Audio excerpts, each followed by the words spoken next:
Saturday, April 25th, 6:51 in the evening. This is Razor Wire. Fitz, we had a show all planned out. And like it happens from time to time, news breaks and you just kind of got to roll with it. Yeah, I'm rolling. All right. I'm rolling. I actually like these nights because if anything else further develops from this, we get to kind of cover it live. I mean, look, we're ahead of the curve on a lot of stuff. This is literally live right here, and I just, God damn it, I have to. I have to do it. Can I do it?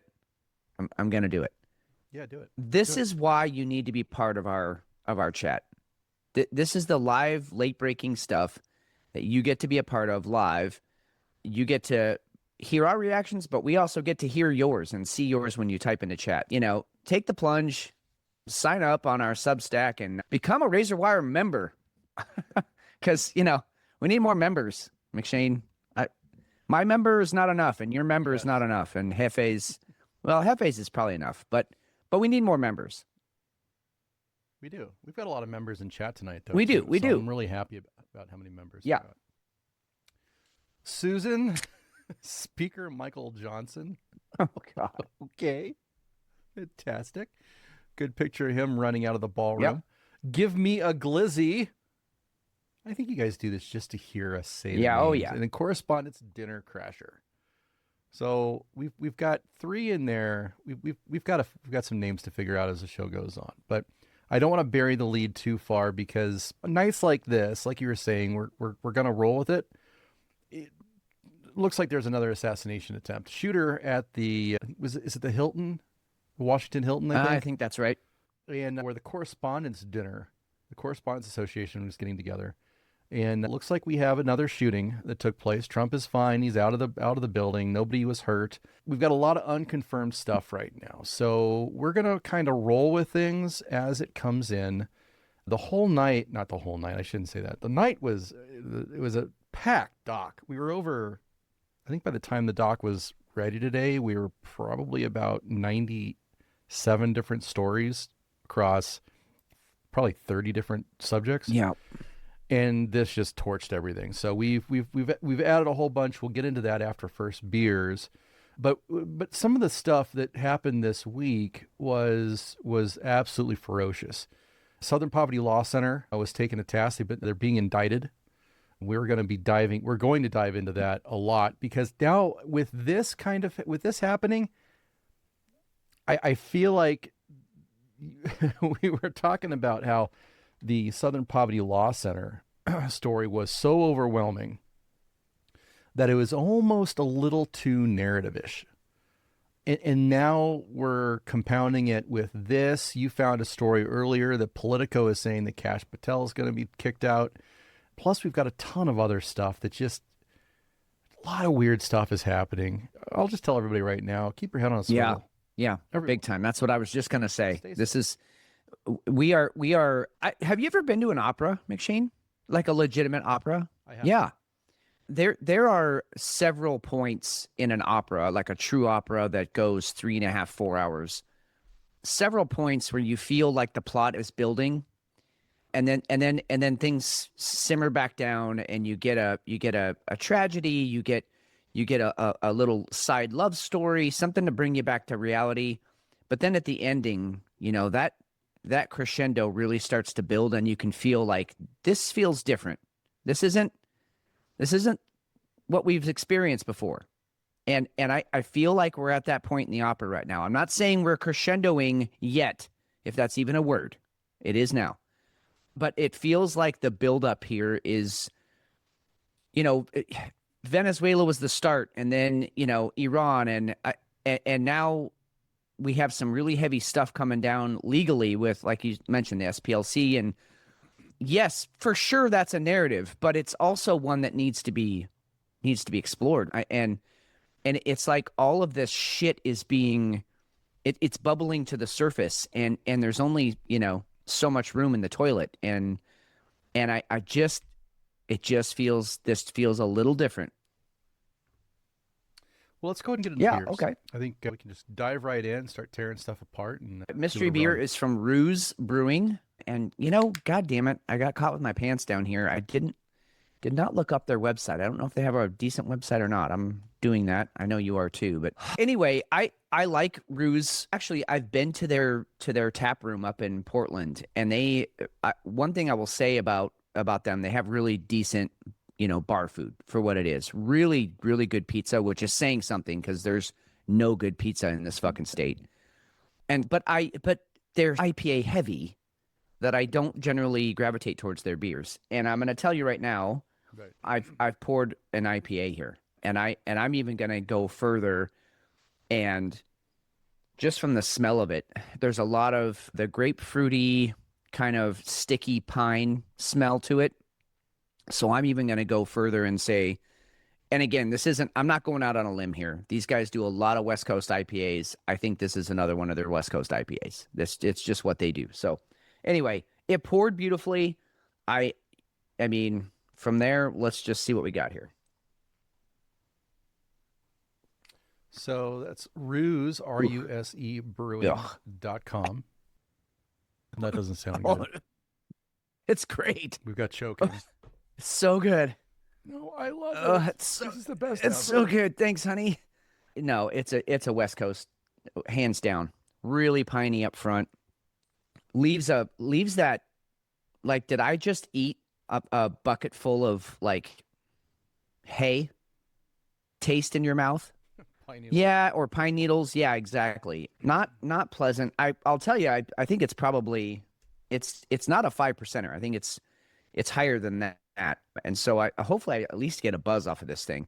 This is one, there's something about a beer sometimes you drink it and you're like, is this going to hurt my stomach? It's like so acidic. I feel like I'm going to have a stomach ache from this. Oh no. All right. Well, what was it called? Well, let's see. I'm okay. pulling the can out now. Wow, beautiful can art. Holy shit. That's really pretty. Almost makes up for the beer. This one's called Mirror Maker.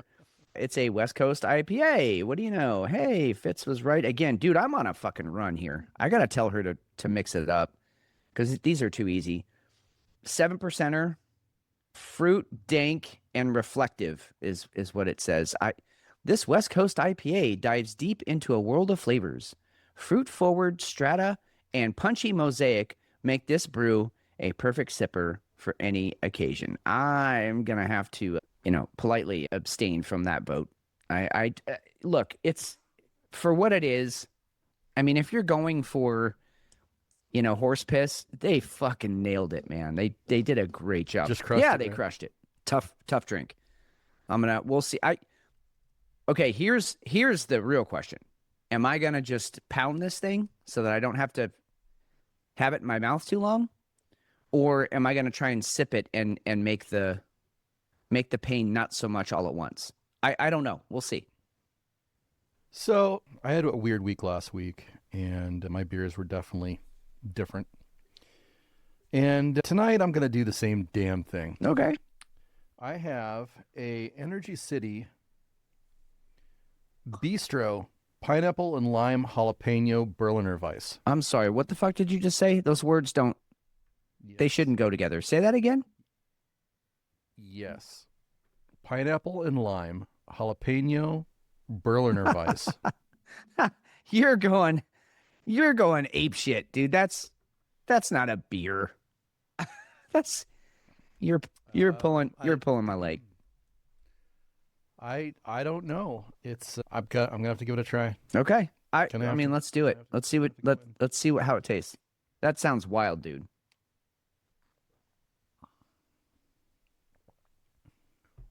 Whoa.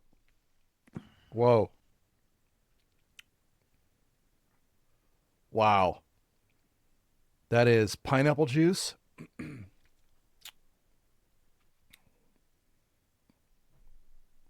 Wow, that's crazy. Is it good? Or is that irrelevant? It's so novel that it doesn't have to be good. I don't know yet. So not a lot of heat, a little bit of heat on the back end, not a lot. Not obtrusive. You can't taste the flavor of the jalapeno, which is good. I'm not a big fan of eating jalapenos. I like the heat, but the flavor doesn't do much for me. A little bit of pineapple. No, actually, a lot of pineapple. A little bit of lime. Kind of gives it that acidity you're looking for. It's sweet though. Interesting.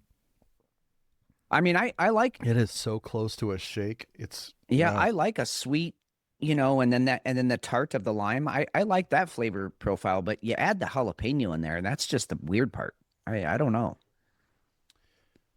well. I've got another weird one that I haven't had before. Same company. This one has habanero in it, and I've had a habanero beer on the show before, which was good. In fact, I loved it. But this one's a little bit different, so it's like a second version.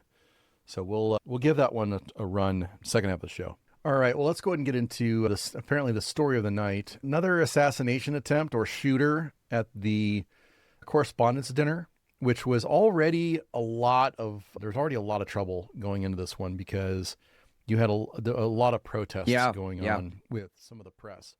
Absolutely zero desire to be there. They don't want to go. We can't. We're not being fairly represented. We can't sit there and lie our asses off. So we're going to pout. Before the dinner even got started, after Trump was actually sat down, suddenly there's shots fired and he's being taken out of the dinner room. He's fine, no issues. I'm going to go ahead and play this one clip. I think this is off of USA Today. I know it's a Nick Sorter clip, but I'm pretty sure it's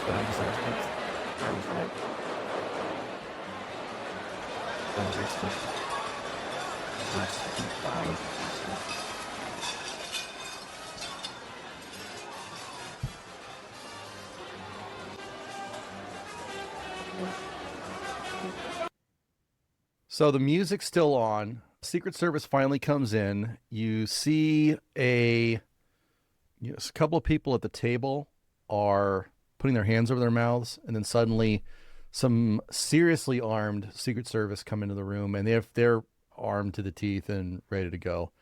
In fact, somebody just went through with the full pack. So anyway, you guys will be able to see a lot of this stuff. Go to show notes, razorwirenews.com. That was the scene that kind of started things off. From there, we get several different descriptions. I'm going to go and play Fox News, their description, so we can kind of get into that. The Secret Service has a person in custody after shots were fired at the correspondence dinner. We are now just learning details. It is all brand new. Let's bring in John Roberts. He's on the phone with me right now. John, what can you tell us more about this shooting? Well, it didn't appear to actually occur inside the ballroom where we're all assembled for this dinner. The president's up on the dais along with the press secretary, the first lady, a number of other dignitaries, and of course, literally every member of the cabinet inside the room, a lot of them sitting with us here at Fox. All we heard was the sudden rushing and commotion, and the Secret Service and all of the various agencies that protect people like Speaker Mike Johnson, who was here, came rushing into the room. People were told to get down. They started taking the protections out. The president was whisked out of here in a heartbeat, along with everybody else who was on the head table up on the dais. It doesn't appear that anything happened inside the room. I'm hearing reports from inside the room here that if there were shots fired, it was outside of the room. But out of an abundance of caution, obviously, because you don't know if it's a single person or if there may be others attached to whatever happened, that they got everybody out of here. I've been to so many of these correspondence associations that nothing even remotely like this has ever happened. Well, I guess there's a time for everything. So we also have, so the shooter's been identified as 31-year-old Cole Thomas Allen of Torrance, California. I'm sure there will be tons of folks that are going out and doing the doxing to try and figure out who this person is, where they're from, and all that kind of stuff. Fitz, what are your thoughts? This is the third time. Well, first of all, from what we're gathering at this point, he tried to walk through the magnetometer with a weapon. And I mean, look, this is 2026. You can't even go into a high school and without walking through a magnetometer. And everybody knows that, even some coins in your pocket will set him off. So I don't know what he thought he was going to accomplish. I mean, even if he had snuck past security and you're still walking into one of the most secure rooms on the planet right now. I I don't know. I mean, maybe he had a, death by suicide by cop kind of wish, or he just needed to bring some attention to something. I don't know. I mean, we'll know more when, like you said, everyone goes out and finds, everything there is to know about this guy. I mean, he's a millennial, so we know that much, and he's from California. I'm not making any assumptions, but do what you will with that. It is the third time, and I part of me goes, okay, President Trump must really be on to something here. He must be doing something right, because no one wanted to kill Biden. We all felt sorry for that fucking cat, right? He old man, can barely walk, can't even form a sentence. Who's gonna try and assassinate him? He wasn't doing anything really for the country at all. We all knew it was his administration that was fucking things up.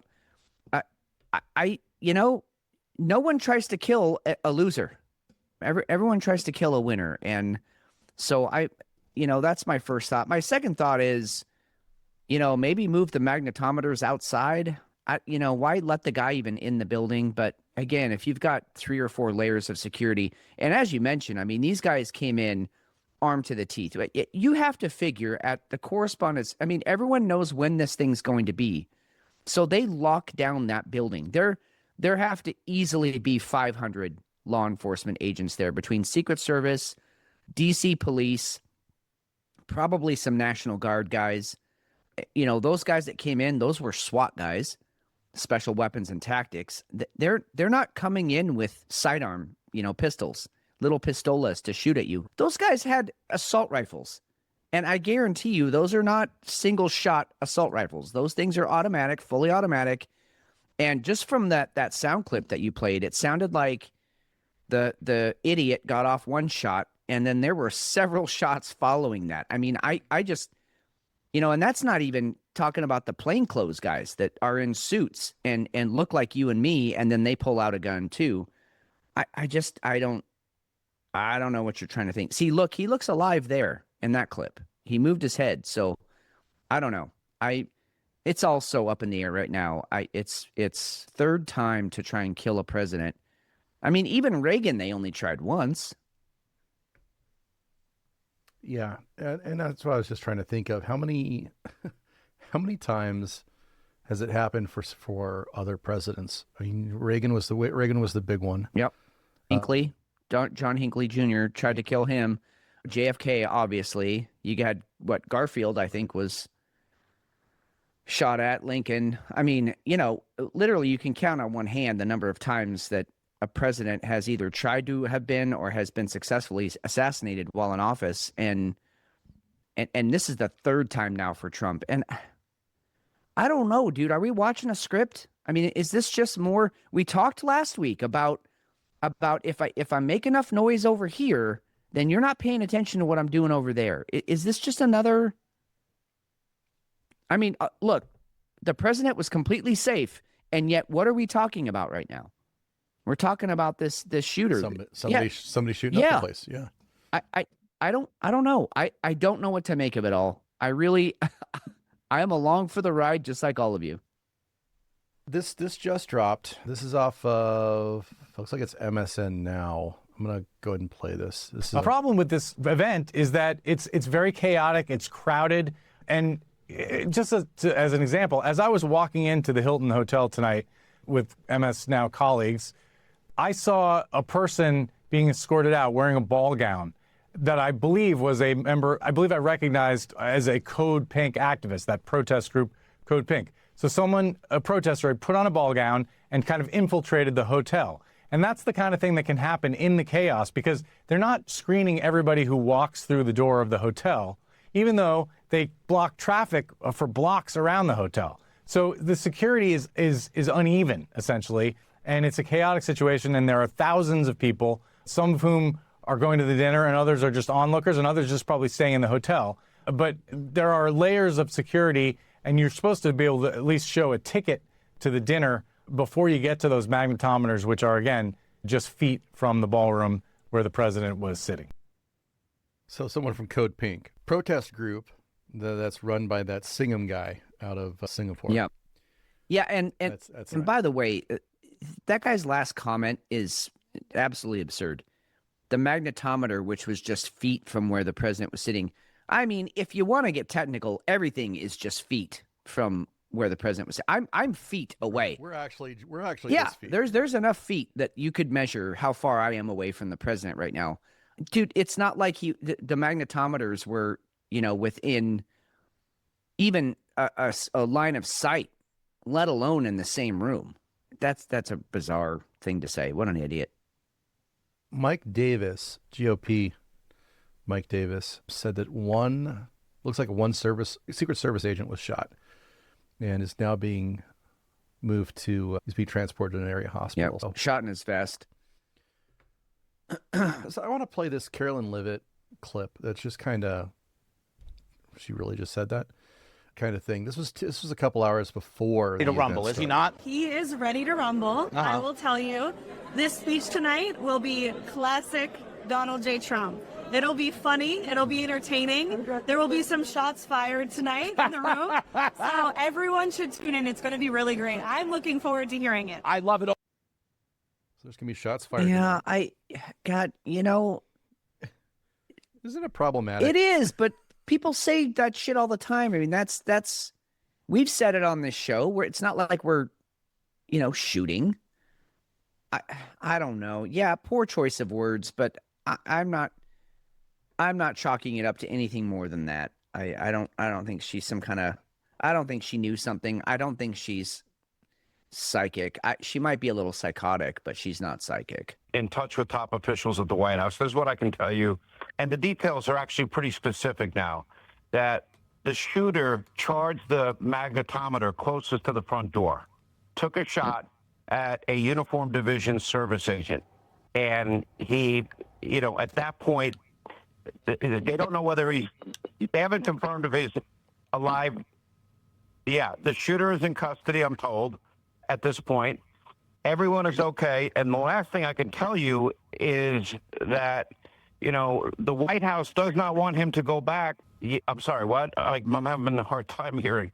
And anyway, the president does want to go back. The shooter took a shot at a Secret Service member just at the ballroom, which, Kevin, you raised a good point. How did he get it to that point? The agent returned fire. Nobody knows for sure at this moment whether he's alive or dead. And then it's created chaos in the room. But what we can tell you for sure is that this was, one shot. Multiple shots at the closest magnetometer closest to the front door, and took a shot at a uniformed division Secret Service agent. And anyway, at that point, we don't know the condition of him for sure. We do know the president was escorted to safety. Everybody in the room. So that was Sean Hannity. It's awful. We're living in a world that is, it's just, I don't know. Just there's no barrier at this point. Just everything is questionable. Everything is awful. And you can't even have an event like this, which typically it's pretty live event. Yeah, it's pretty fun. pretty lighthearted and just there to make, you guys make fun of me all year. I get to make fun of you now. And I'm just going to throw this out there. For all we know, and again, I'm just going to say what I have to say, and then you can play with it. For all we know, This guy was in a lover's quarrel with that Secret Service agent. We don't know that Donald Trump was the. Let me finish. We don't know that Donald Trump was the target. That could have been a weird, gay sex triangle thing.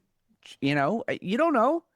But to your point, McShane, we're living in a world now where we have to assume the worst, basically, of everyone's actions, because we don't know the motivation here. And again, why? Maybe he thought he was going to get caught, so he's like, "Well, fuck it, I'm just going to take a shot at somebody." But why open fire at a uniformed, officer? I don't know. It's crazy. Let's see what unfolds the next few days, because I think we're going to learn a lot about this individual, and then we're going to have more questions. Basically, that's what's going to happen. Yeah, chat. Brian Krasenstein, yes, he thought the media was the target.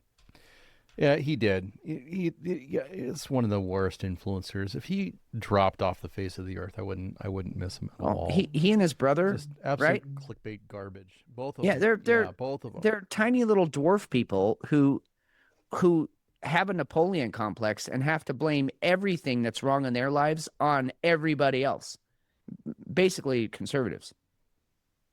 Because it's good for business.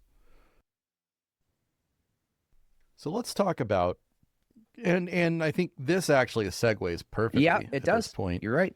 Southern Poverty Law Center has been McShane invited. and Fitz, thanks for having me. Let's talk about this bullshit. Back in 1971, down in Montgomery, Alabama, two slick lawyers named Morris Dees and Joe Levin said, "Fuck this racist bullshit," and started the Southern Poverty Law Center to smack the Klan and every segregationist piece of shit still breathing in the South. They sued them into the ground, bankrupted whole chapters, made the racists bleed cash. That was the mission. Civil rights, real ones. But then they got big, real big, started keeping lists, hate maps. This group's hate, that group's hate. They became the self-appointed fact-checker kings of America, pointing fingers at conservatives, Christians, immigration folks, calling them all hate groups right next to the actual Nazis. Media ate that shit up because they could spoon feed it to stupid people. Now these Hollywood and Silicon Valley motherfuckers started writing fat checks. George Clooney dropped $1 million. Tim Cook and Apple threw in another $1 million. Soros, JP Morgan, Google, all feeding the beast. The SPLC stacked almost $800 million in the bank while screaming, "We fight hate." But guess what, bitches? April 2026, the DOJ dropped an indictment bomb. 11 criminal counts. Wire fraud, money laundering, the whole nasty package. They say the SPLC was secretly paying over $3 million to informants inside the Klan, neo-Nazis, Aryan nations. Some of these clowns were leaders getting fat stacks while the SPLC told donors they were destroying them. They might have been financing the very monsters they claimed to fight. That's the SPLC story, straight, no chaser. From heroes to whatever the fuck racist sideshow bullshit it is now. That's the setup for these motherfuckers. Do with it what you will. Thank you, Sam. Yeah, thanks for being here, Sam. Again, I mean, what a guy. So there's a lot to unpack with it. The reason why we're kind of connecting the two here is because that's well, for lack of a better term, shots fired at a massive nonprofit that thinks that you can go ahead and when business is bad, I can go ahead and start pumping money into KKK groups or like the Charlottesville. Yeah. That kicked off the Wonderful People business. Right. Yeah, there's wonderful people on both sides. Well, let's be honest. That kicked off Biden's presidential run. He said that was the reason he got in. Yeah. And there's tons of tape of it. So if you're willing to go ahead and funnel money into, they're calling them what they infiltrated the KKK and they infiltrated this other place. That it was all for informants. Yeah, that doesn't hold water. Informants that were actually planning the planning the events. I believe if law enforcement does that, it's called entrapment. Which we can get into. We do have a Hefe sighting here, which we should honor Hefe's time because I feel like Hefe's about to drop a bomb here. Hefe, how's it going? Oh, it's going. Speaking. How are you guys doing? Entrapment. Oh, great. Oh, just rolling with the news as it comes. Yeah. The president got attacked at the correspondence dinner. Well, he not directly, but someone came in with a gun. Yeah, that's what someone told me on the black deck table. Yeah. So that's assassination attempt number 3. I mean, if we can call it that. I'm drinking horse piss, and McShane has a concoction that I don't know how else to classify it. It's alchemy. I mean, that drink shouldn't exist, but it does, and you're drinking it, and so that's where we're at. Well, you know what they say. Can't spell concoction without cock. Well, I mean, hey, I don't even know where to go with that. How's the night going? What's going on out there on the floor? It's I don't know. It's just a night so far. Nothing great. I had a couple of regulars from the past come in that they moved to California a couple years ago, and they were really, really good back in the day. So it was nice to see them. But the down we had together was not profitable. So it's nice to talk to them and stuff, but didn't make anything off them. Like in the past, it's been really good, like super good, super nice couple. Other than that, well, they moved to California, so they don't have a lot of money anymore. Yeah, They probably got taxed just to come back to Arizona for the weekend. yeah, they moved to San Diego, and they said there's like a shit ton of casinos down there now. And I was like, I started thinking about it. I was like, I haven't been to San Diego since Ted and I went when I was 20 years old. Oh wow, jeez. Yeah. So what you're saying is we have to have a meetup in San Dude, Diego. Yeah, it could be the next trip. I actually love San Diego. I mean, God, if you just go down the list, like San Diego, Los Angeles, even like Santa Barbara. I've got some memories in Santa Barbara, San Jose, San Francisco, Sacramento. I mean, there are so many great cities, like culturally great cities in California that I would love to go back to, that I have really fond memories of, that I, from back in the volleyball days to, kung fu tournaments and just going and hanging out with friends. I have a real fond place in my heart for San Diego and all of those cities. And I don't want to go back. I don't want to give them my money. I don't want to be part of that, whatever it is, that toilet bowl. It's so sad. Yeah. It's not the same place it was, that's for sure. No. We have somebody new in chat. I'm not sure who this is. Racism is totally a thing. I don't know who that is. No idea. Oh. I'm here. Start over. I think that might be It's Aaron. Aaron. Then. Thank That's you. got to be Aaron. So Jeff, did you put somebody in the chat called Give Me a Glizzy? Did I? Yeah. What do you mean? Did I put somebody in the... Well, it's somebody's name is Give Me a Glizzy, and we all know how fond you are of blowjobs. Yeah, so I was gonna say, if, isn't that what you say right before you climax? Yeah. As a matter of fact, it is. It's been so long, I forgot. But yeah, it is. Scarlett's heard that phrase many times. Oh, it's like a He-Man spot where you just like, give me the glizzy. Yeah, you hold your sword up, so to speak. Is our group here aware of Scarlett? Recording. Oh yeah, we talked about Scarlett on air, didn't we? We did, and it made it to the live show. It didn't make it out for all listeners. Oh, okay. Well, let's let that hang, I guess. Yeah, I was gonna say let's just leave it there. That'll again encourage people to join the group. Come join in the fun, because we have lots of fun outside of the actual show, especially Hefe. Yes. Yeah. Hefe, I like that you're changing the names of your bets. Your calls that you're throwing. Yeah, out. got to change it up. Yep. We're trying to find something that works,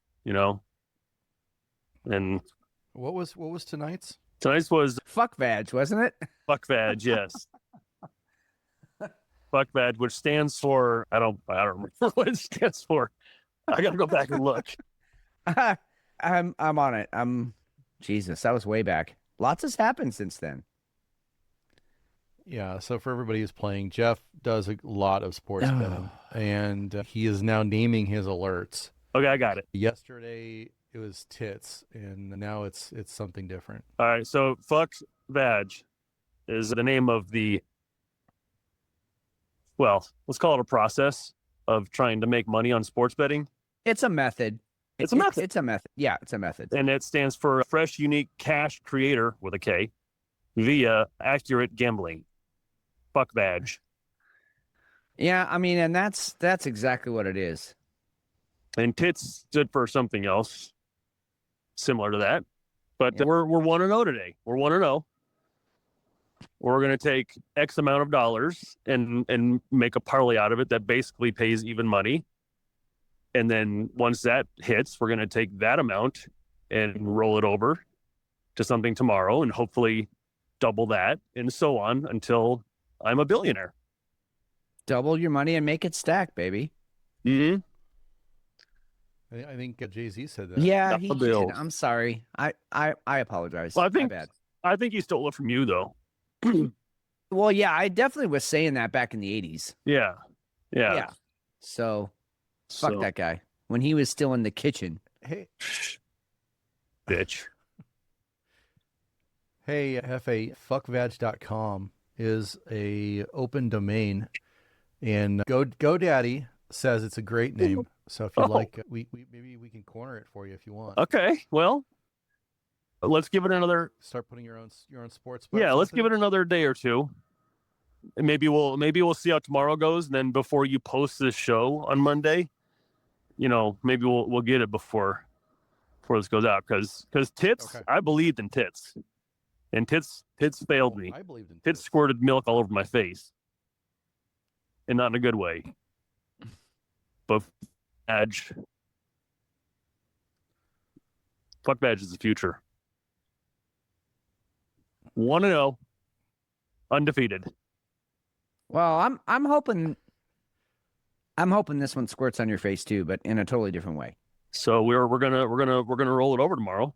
Maybe, because Hefe doesn't work tomorrow night, we might roll it over a couple times tomorrow.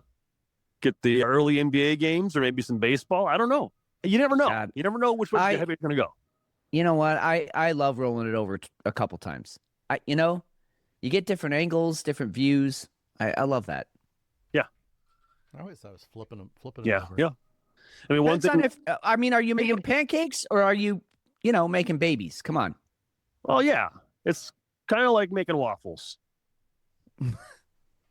Tell you what, though. Waffles. Tell you what, though. One thing I will not bet on anymore. WNBA. No. Well, yeah. No, you're all no. Fuck the WNBA. No, the WNBA. No, I'm not. I don't want to even get into that right now. One thing I used to like to bet on casually, and I won't anymore because it's irritatingly unpredictable and stupid, and maybe fixed. Is table tennis. Okay. It's an addiction because it's available pretty much 24/7 because it's in Europe, worldwide, maybe, I don't know, but it's always there. And these motherfuckers, I mean, there's just no rhyme or reason. You can go to I have an app called SofaScore. It's got table tennis, soccer, lots of sports like that where you can look up a guy or a team and see their history against each other. And, you can kind of garner information like that and say, oh, well, he beat him. This guy A beat B 7 out of the last 9 times they played. I'm going to put my money on A because he's a minus 220. It's a lot. And we're going to just roll that into a parlay. And he shows up and it's there's just no reason for it. He'll just get smoked. And you're left there holding your dick in your hand. What just happened? Why did he do that? And you just don't know. So it's just like flipping a coin, but maybe not. Maybe it's like you're flipping a coin, but they're waiting to see where you bet. And then they grab the coin out of midair and put it the opposite way, if you know what I mean. I want to say something, and there's no judgment in this statement. Okay, Hefe? It absolutely astounds me because up until this very moment, live on the show, I had no idea of 3 things. One, that you could bet on ping pong, table tennis. 2, that it was essentially available 24/7.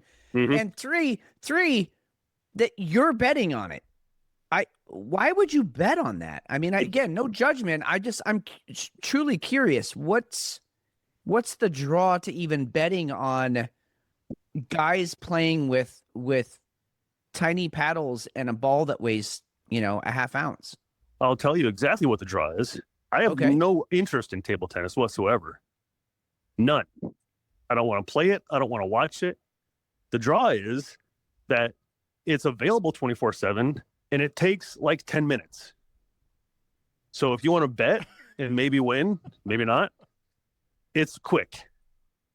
It's not a 2.5 hour basketball game or a 3 hour football game. It's, yeah. Hey, Carissa, you bet on table tennis, right? Hey. Yeah, Carissa bets on it. Hi, Carissa. What's that? Hey, Podcast Chris, how's voice. it going? That's the eater. Yeah, remember? Hi. Remember I asked you about the eater? Yeah. Yeah, that's the same guys. Yeah, they said it hi. What's on hi? She says hi. That's amazing. I now want to play table tennis Quality against entertainment. Carissa. Well, I'd probably bet on you. Yeah, I'm pretty good actually. Hefe, can I try and tease you back to betting on the WNBA? I'll listen. All right, here's Natisha Hiedman on what went through her head when she saw Mount Rainier. Well, I'm not gonna lie, I was just sitting on my balcony, and I sat on my balcony like mad times. I never seen it, so I didn't know like what was going on. So I'm looking, and I'm like, is that a mountain? Like, I didn't know what this was, so I'd never seen it before. So I'm like looking around, like kind of confused. That was my first time seeing it, and then I guess it's like mountain out or something. Mountain out. Well, I'm not. You're all in now, right? Role model. God, that hurt my ears. Actually, that made my asshole pucker. That's a real person. That's a real person who got drafted to Seattle, whatever the fuck their professional basketball WNBA team is. I don't even know. I don't care, Hefe. I don't care. Okay, it's called the Storm. Yeah, because it's always cloudy there. And there's always rain, and it's always fucking muggy, and there's about 3 months out of the year that you can see Mount Rainier from everywhere. And she woke up, they woke up and was like, oh, fuck, there's a mountain out there. What? How could you? I'm sorry. Look, if I'm going to move to a city, bet your fucking balls and tits that I am doing everything I can to research everything about that city, about the surrounding area. Are there active volcanoes, which Mount Rainier is? I would know everything about everything there is to know about that city. When I moved to Eugene, I knew everything about it I could until I got here. Are you shitting me? I've been out on my balcony mad times. What? I just got dumber listening to that. I'm sorry. We lost Hefe on my rant. Hefe, my apologies. I had to get that out. I've been holding that in since we saw that clip earlier this week. Oh, God. Is stupidity contagious? I think it is at this point. God, I do. I feel dumber right now. Yeah, it is. I feel dumber. I think it is. Mad times. Mad times. That's not a number. Anyway, my point on the SPLC stuff was, because I've seen a few people on X trying to be like, why are you guys ignoring the fact that they were just paying informants? To McShane's earlier point, paying an informant is one thing, right? That the government pays informants all the time. But there have been countless cases dismissed in court when you have an informant in an organization and then you say, hey, tell these people to come to this place and do this illegal thing, then all of a sudden that becomes entrapment. And now you no longer have a case because you don't know if those people were going to do that illegal thing before you said that or not. And so, yeah, you were paying informants who then planned and executed these terrible things on behalf of a organization that's supposed to be anti-racist, but you helped them plan these racist events, Charlottesville, etc. So yeah, there's zero, you have zero fucking ground to stand on here. None. And also, you're not talking about, $30,000 informant, we're just paying this guy on the side. Millions of dollars went to some of these organizations that are literally the top of the top as far as pieces of shit on the planet.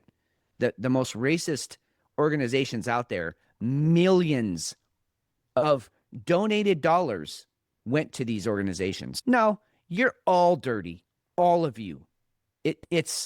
There's no getting out of this one.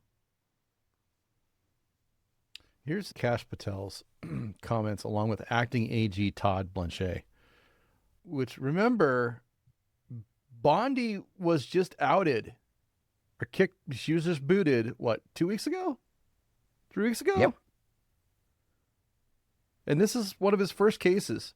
We're here today is to announce what the general just told you. The Southern Poverty Law Center, in a massive sweeping indictment, has been charged with allegations of fraud and using the banking system to perpetrate that fraud. I just want to talk about a couple of brief things here. The Southern Poverty Law Center themselves advertise to raise money to dismantle violent extremist groups for a period of at least a decade. They use their donor network to raise money to purportedly dismantle violent extremist groups. However, the SPLC, the Southern Poverty Law Center, used the money they raised from their donor network to actually pay the leadership of these very groups. I just want to say that again. They used the fraudulently raised money by lying to their donor network, thousands of Americans, to go ahead and actually pay the leadership of these supposed violent extremist groups. The groups, as the general laid out, include the Ku Klux Klan, the United Klans of America, Unite to Right, National Alliance, the National Socialist Movement, the Aryan Nation Motorcycle Club, and the National Socialist Party of America, and also the American Front. In at least one of these matters, our investigation revealed that funds were used to facilitate the commission of further state and federal offenses, totaling over $3 million. Furthermore, our investigation revealed that the Southern Poverty Law Center, on top of perpetuating this widespread, decade-long, multi-million-dollar fraud, conducted more criminal activity. They attempted to hide their criminal activity from our financial banking network. They set up shell companies and entities around America so that the financial institutions that we rely on as everyday Americans were deceived in believing that money was not coming from the Southern Poverty Law Center in the perpetration of this scheme and fraud, but rather fictitious entities they stood up to perpetuate this ongoing fraud. This is a serious and egregious violation of a group that purported to dismantle violent extremist groups, but in turn actually only fueled the hatred. This is an important case brought by President Trump's administration. We're thankful to the president for his leadership and funding of not just the FBI and DOJ, but his commitment to go out there and wipe out fraud and conspiracy and waste and abuse wherever it occurs, including the Southern Poverty Law Center. Even though this money was made to appear to be coming from legitimate people and legitimate entities, we at the FBI, with our great partners at the Department of Justice and in the state of Alabama, were able to comb through a decade worth of material, a scheme that took a decade to build, so that we were able to follow the money, because money never lies, and they got caught. As the Attorney General said, these charges are varying, they are widespread and wide-ranging, and this investigation is very much ongoing. Today, we're here to announce the charges of the Southern Poverty Law Center, and this investigation and the individuals who are responsible will be brought to justice. Thank you, General. I want the ADL, NAACP. I want WinRed, Act Blue.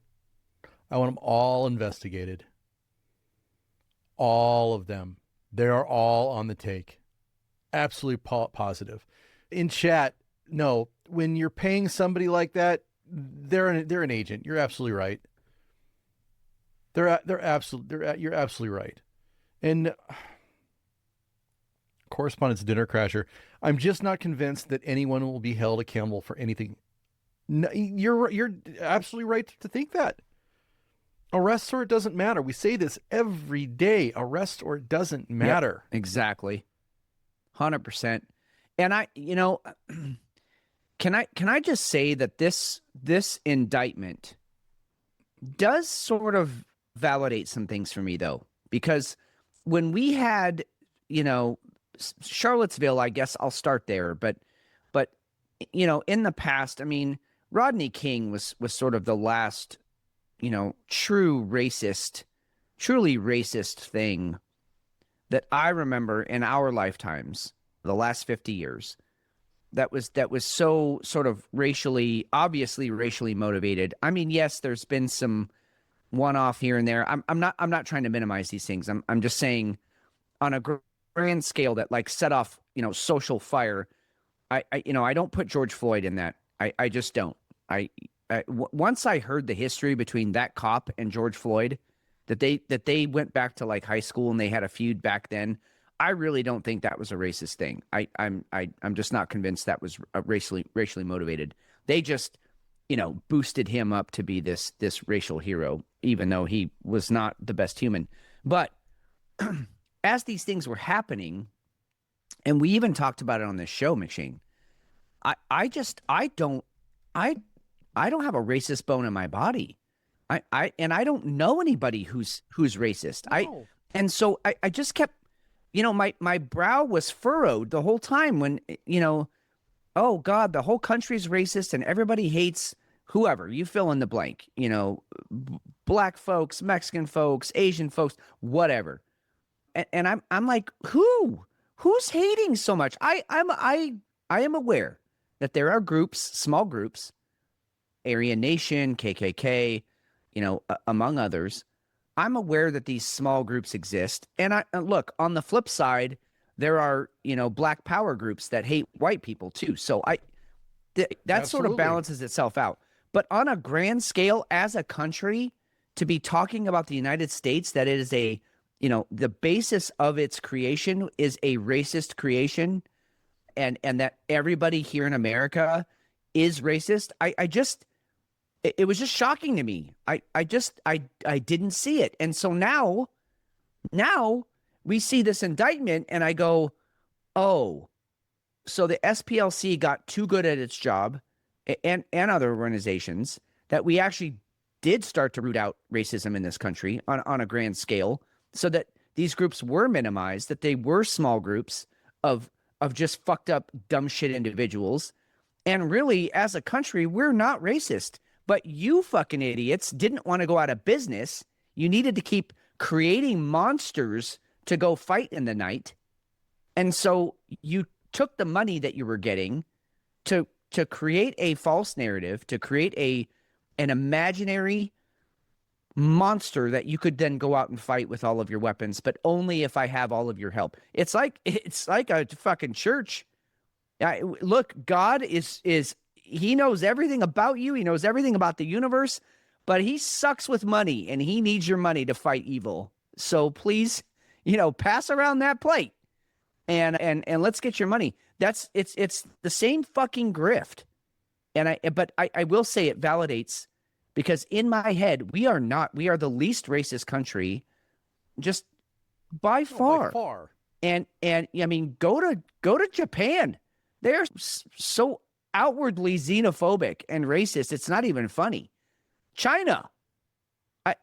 Go to these other countries. So it just validates to me that we're not as evil as everyone, as those people wanted us to think. The fact is, they were funding and planning these events to make things look worse than they really were. Well, business is down. It's a good way to make some cash. If you're going to run a grift, if you're going to run a game, it's a phenomenal game. I'm getting money here. Let's say that I'm the Southern Poverty Law Center. I've got George Clooney. He's going to throw me some cash. Tim Cook, who just crazily enough just stepped down. Resigned the day before all this broke. He and Apple sent a ton of cash. So I can go ahead and I can stir the pot. I can cause chaos. I can create hate. And it is great for business. They have over $750 million parked in Overshore's accounts. And they aren't using that money to go back into their informant game. They're also getting money from Soros. It's a great scam. I get to create chaos and then I get more money. And I get to blame the president. Number one, I'm glad this information's out there. It'll be interesting. This is another, I don't want to say nail in the coffin, but I do feel like this is another thing that the left is going to, they're going to be seething under the surface about this kind of stuff with Trump. I mean, whether or not he was the one that was like, hey, we need to go after the SPLC, it's under his administration, so he's going to get blamed for it. And I mean, there's shit the left can say about this. They can't say a fucking thing because, wire transfers, hidden money, all of it's there. It's out in the open now. So shut the fuck up, take your licks, because you did some naughty shit.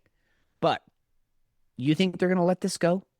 Do you think that they're gonna go quietly into the night with this shit? No fucking way. They are going to come out swinging when they have even the slightest bit against Trump, against the Republicans, against MAGA, whatever. This is McShane. I'm going to say it again, and I don't want to believe the words coming out of my mouth, but I do believe them. This is all set up for a civil war, a not even civil war in the sense that it used to be, although maybe sort of, but it is drawing that line of morality even deeper into the recesses of everybody's psyche, and you are literally on one side or you are on the other. That the gap is widening. There's no room in the middle anymore. You either have to be with us or you're against us. And this was another big one that I feel like is only going to divide us further. Here's Biden. This is night one of the I ran for DNC. president in 2020 because of what I saw in Charlottesville in August of 2017. Extremists coming out of the woods, carrying torches, their veins bulging from their necks, carrying Nazi swastikas, and chanting the same exact anti-Semitic bile that was heard in Germany in the early 30s. Neo-Nazis, white supremacists, the Ku Klux Klan, so emboldened by a president then in the White House that they saw as an ally. Wow. He evoked basically every negative image you can, all in that 1 minute clip. Unbelievable. All based off of Charlottesville, which we now know was planned and executed by the SPLC. Unbelievable. So we're gonna have to watch this one. It's definitely not done. Again, a lot of this stuff is alleged, but this is also an indictment. So there had to have been enough to get through grand jury. Yeah, it was a grand jury, to exactly. get to all this. Yep, so. yep.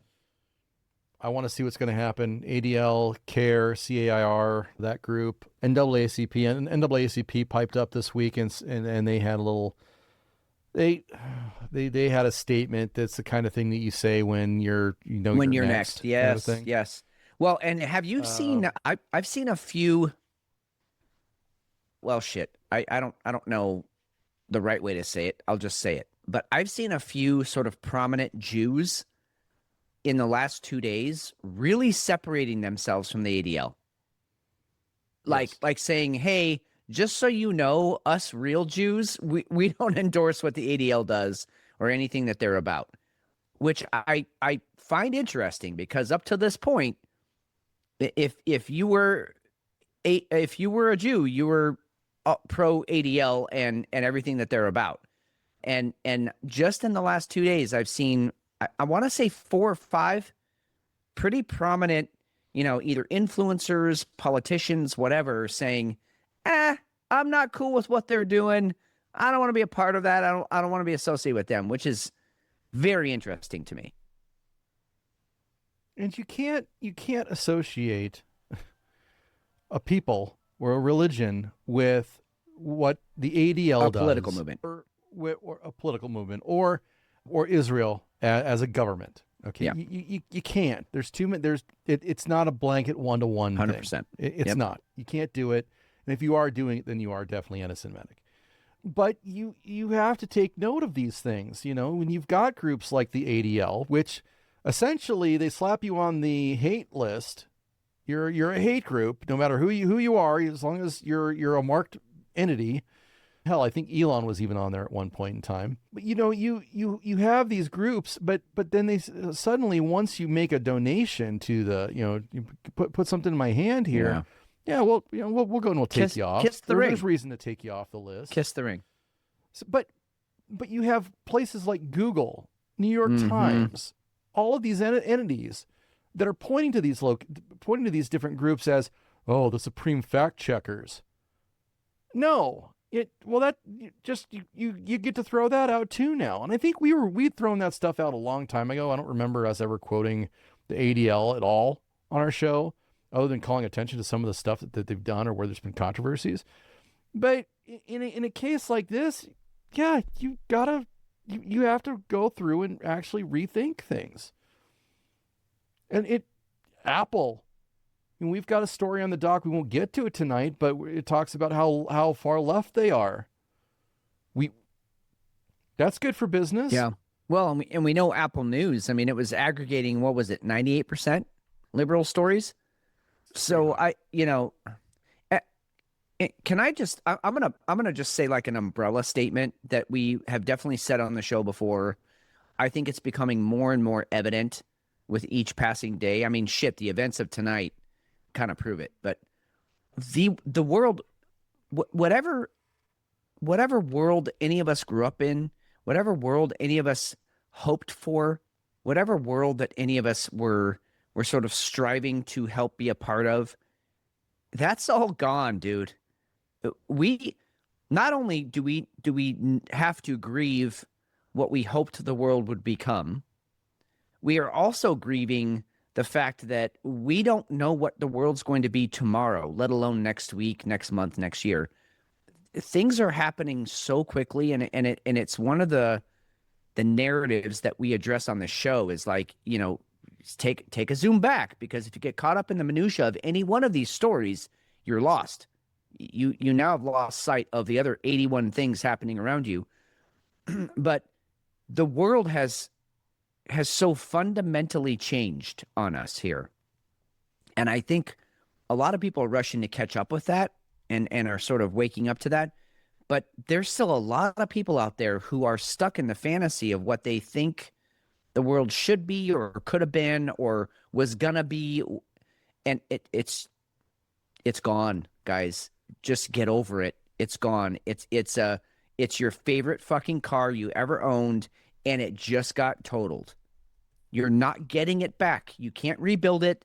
You can't be made whole again. You just have to move on and get a new car. And we are in that car. It is started up and we are going down the fucking road. And wherever that leads, I don't know, but here we are. Completely new world. And which sounds conspiratorial or tinfoil hat or whatever, like New World Order or whatever. But no, that it's a fact. None of you can deny it. If you actually take stock in everything going on around you, nothing will ever be the same. Nothing. All right. Yeah. So I went with choice number 1. I pounded it, which I will say, right. Okay. Fair. Actually made it sort of pleasant. Yeah, because it was nice and cold, right? And it was a warm day here in Eugene. Warm in quotes. It was like 74, which is warm for the past 2 weeks, and we've been down in like the 50s and 60s. So it was a beautiful day, nice warm day. The cold felt good, and I didn't get caught up in the bitterness of the hops if I just kind of drank big gulps. So yeah, it was. I got it down. It wasn't the worst beer I've ever had. Plus, the 7% doesn't hurt. That helps things along. So yeah, it was okay. I'm very much looking forward to my next beer, and I got to be careful because I've got some heavy hitters that I went shopping last night. Full disclosure, I went in with the mindset that money is no object. Like that's not the point. Find good beers, and I found some good ones. I did not buy the 87. It was $87.99. And it was, and not only was it $87.99, it was a 12-ounce bottle. It was a small bottle. I did not buy that one. So money was sort of an object, but otherwise I just kind of bought what I thought tasted good. So I'm really excited for all the beers I have out there. So I'm looking forward to that. So how about you? How'd your beer finish up? How'd that pineapple lime jalapeno treat you? Good. It was fine. No issues with it. Would I go out and get another 4-pack or no? No. Yeah. I wouldn't. It wasn't that enjoyable. I'm curious about the next one. I think the next one might be that type of beer. We'll see. Because the habanero, the one I had last year, was absolutely fantastic. So this one, like I said, this one's a little bit different. What would have made that beer better? Like that you would have wanted to go out and get another 4-pack of it? It's too sweet. Okay. If it was a little bit more of a sour, because this was a Berliner Weiss, so I can't. It might have been the style. Yeah. Threw things off. Yep. So I kind of think that's what it was. But if it was a little bit more of a sour, maybe less of a shake also. Too thick? That probably would have helped. Yeah. Well, yeah. It was too thick, and then the part that was too thick, it was just way too sweet. Just a little overdone. Yeah. So maybe a little less pineapple, a little more lime, and maybe not make. We basically just summed up all of Hefe's relationships. Too sweet, too thick. We did. Too. Yeah. Jesus. Yeah. Well, I'm looking forward to the second half here. We have so much to get to. We're not going to get to it all, but some of the stuff we are going to get to. I'm really excited. We've got Panstar to talk about, and that's going to be an interesting discussion because I think a lot of people are missing some actual real legitimate risks to the planet Earth here that people aren't talking about. So I can't wait to dive into that second half. All right, well, let's get after it. Beer Cool. 2 coming up. If I haven't extended my love for chat and how Lisa finds stuff, the latest one is an X post from a guy named Henry Ma, 795618893. Henry Martinez. That's what it looks like on X. His only tweet was December 21st, 2023. And it was the name of the shooter. The shooter's been confirmed. His name is Cole Allen. At least as of right now, it's been confirmed a few times online. I don't think it's been done by the government per se. But this name popped up, and it just happens to be a 31-year-old teacher out of what? I think Torrance, California? Yeah. Yep. Yeah, and again, not to go down the whole, teachers union thing. I've dated a lot of teachers. One of them for 14 years. She was very pro teachers union, but brass tacks, teachers unions protect a lot of the wrong people. They protect some really shitty teachers, and then they become radical groups like this. And people get radicalized in these teachers unions. And I'm not saying that this Cole Allen, he was the president of his teachers union or whatever, but there is a culture in schools among teachers, and that's from, preschool all the way up through college professors, because they all had to go to college and get their degree, and so they were indoctrinated in, and we all know that whole story. There's a lot of them out there that are very upset at Donald Trump. I'll just say it that way. And again, we've seen the video now.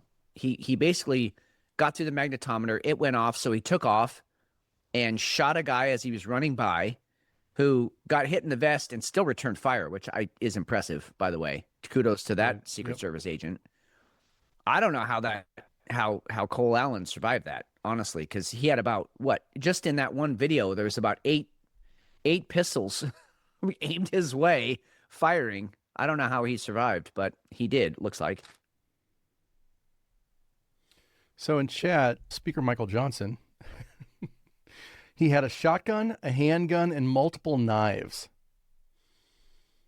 That's a hell of a teacher. I mean, allegedly. But that's a hell of a teacher. Right. I think we've talked about the teachers' unions and how indoctrinated they are. And where the money is coming from China, that's been well documented. And one of the biggest failings of this administration, to me, right now, still, is that we haven't done anything with the education agency. We've done virtually nothing with it. There's no heads have been rolling.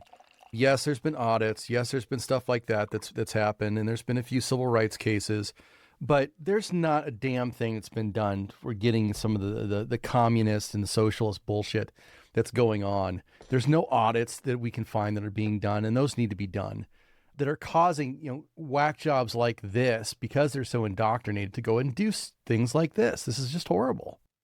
Okay, remember when teachers were like the most docile?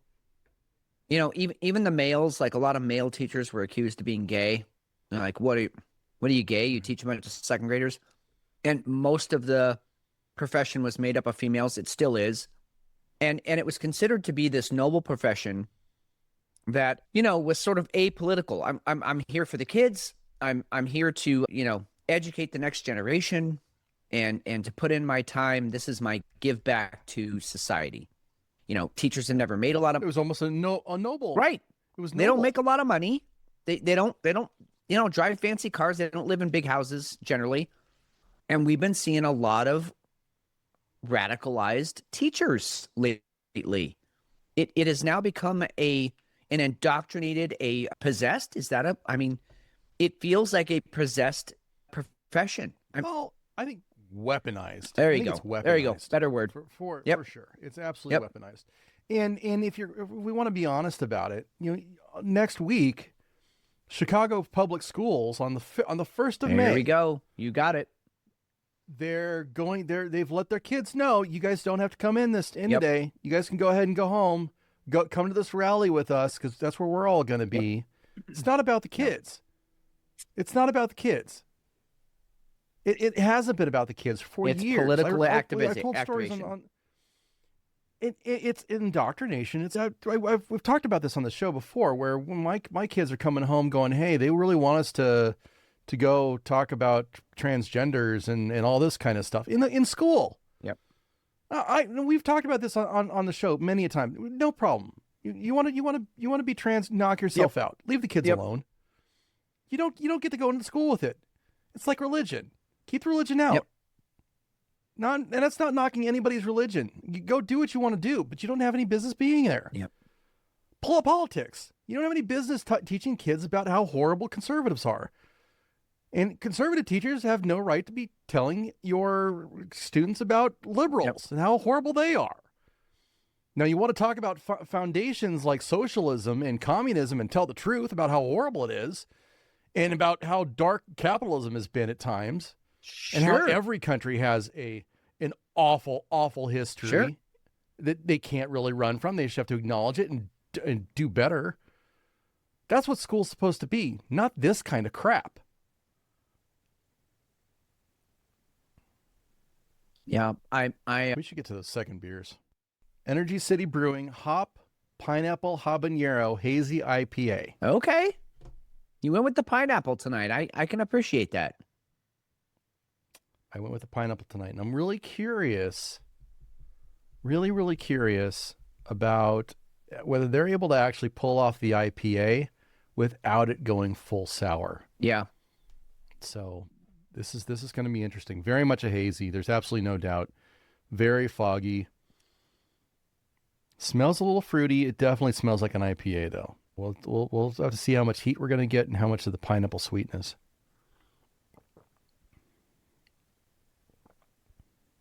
Oh.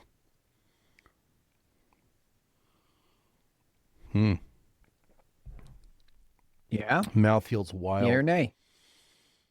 Yeah, it has the mouthfeel of a sour. Okay. The bitterness of an IPA. The sweetness of the pineapple and the habanero catches you right in the back of the throat. That's a well-balanced I was beer, just going to and say, it's it absolutely weird. sounds like there's some balance there. Yeah, they really did nail it constructing the beer. This is a very, very smart beer. It's a 6%er.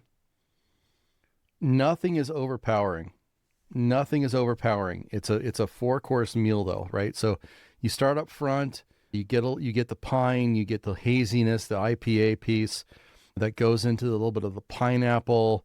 You get a little bit of bitterness on the back end, almost like you're biting into a pineapple that's not quite ripe. Mm-hmm. Still juicy, still flavorful, but not quite perfect. And then you get the habanero at the back end of it, and it is just it's the most unique, creative IPA that I've probably ever had. And I don't think I'd go back and get another one. That's neat. Yeah, I mean, sometimes you just can appreciate the novelty of a beer, you know? I'm glad I had it. Yeah. Don't ever want it again. Yeah. I'm good. I can Yep. move on. All right, I think you had some fun stuff planned. What do you got Yeah, over boy, I actually I was out there in the garage fridge, which is where I keep all of my show beers. I could not decide. I got 6 of them out there. So for the next 6 weeks, you're going to be on this journey with me.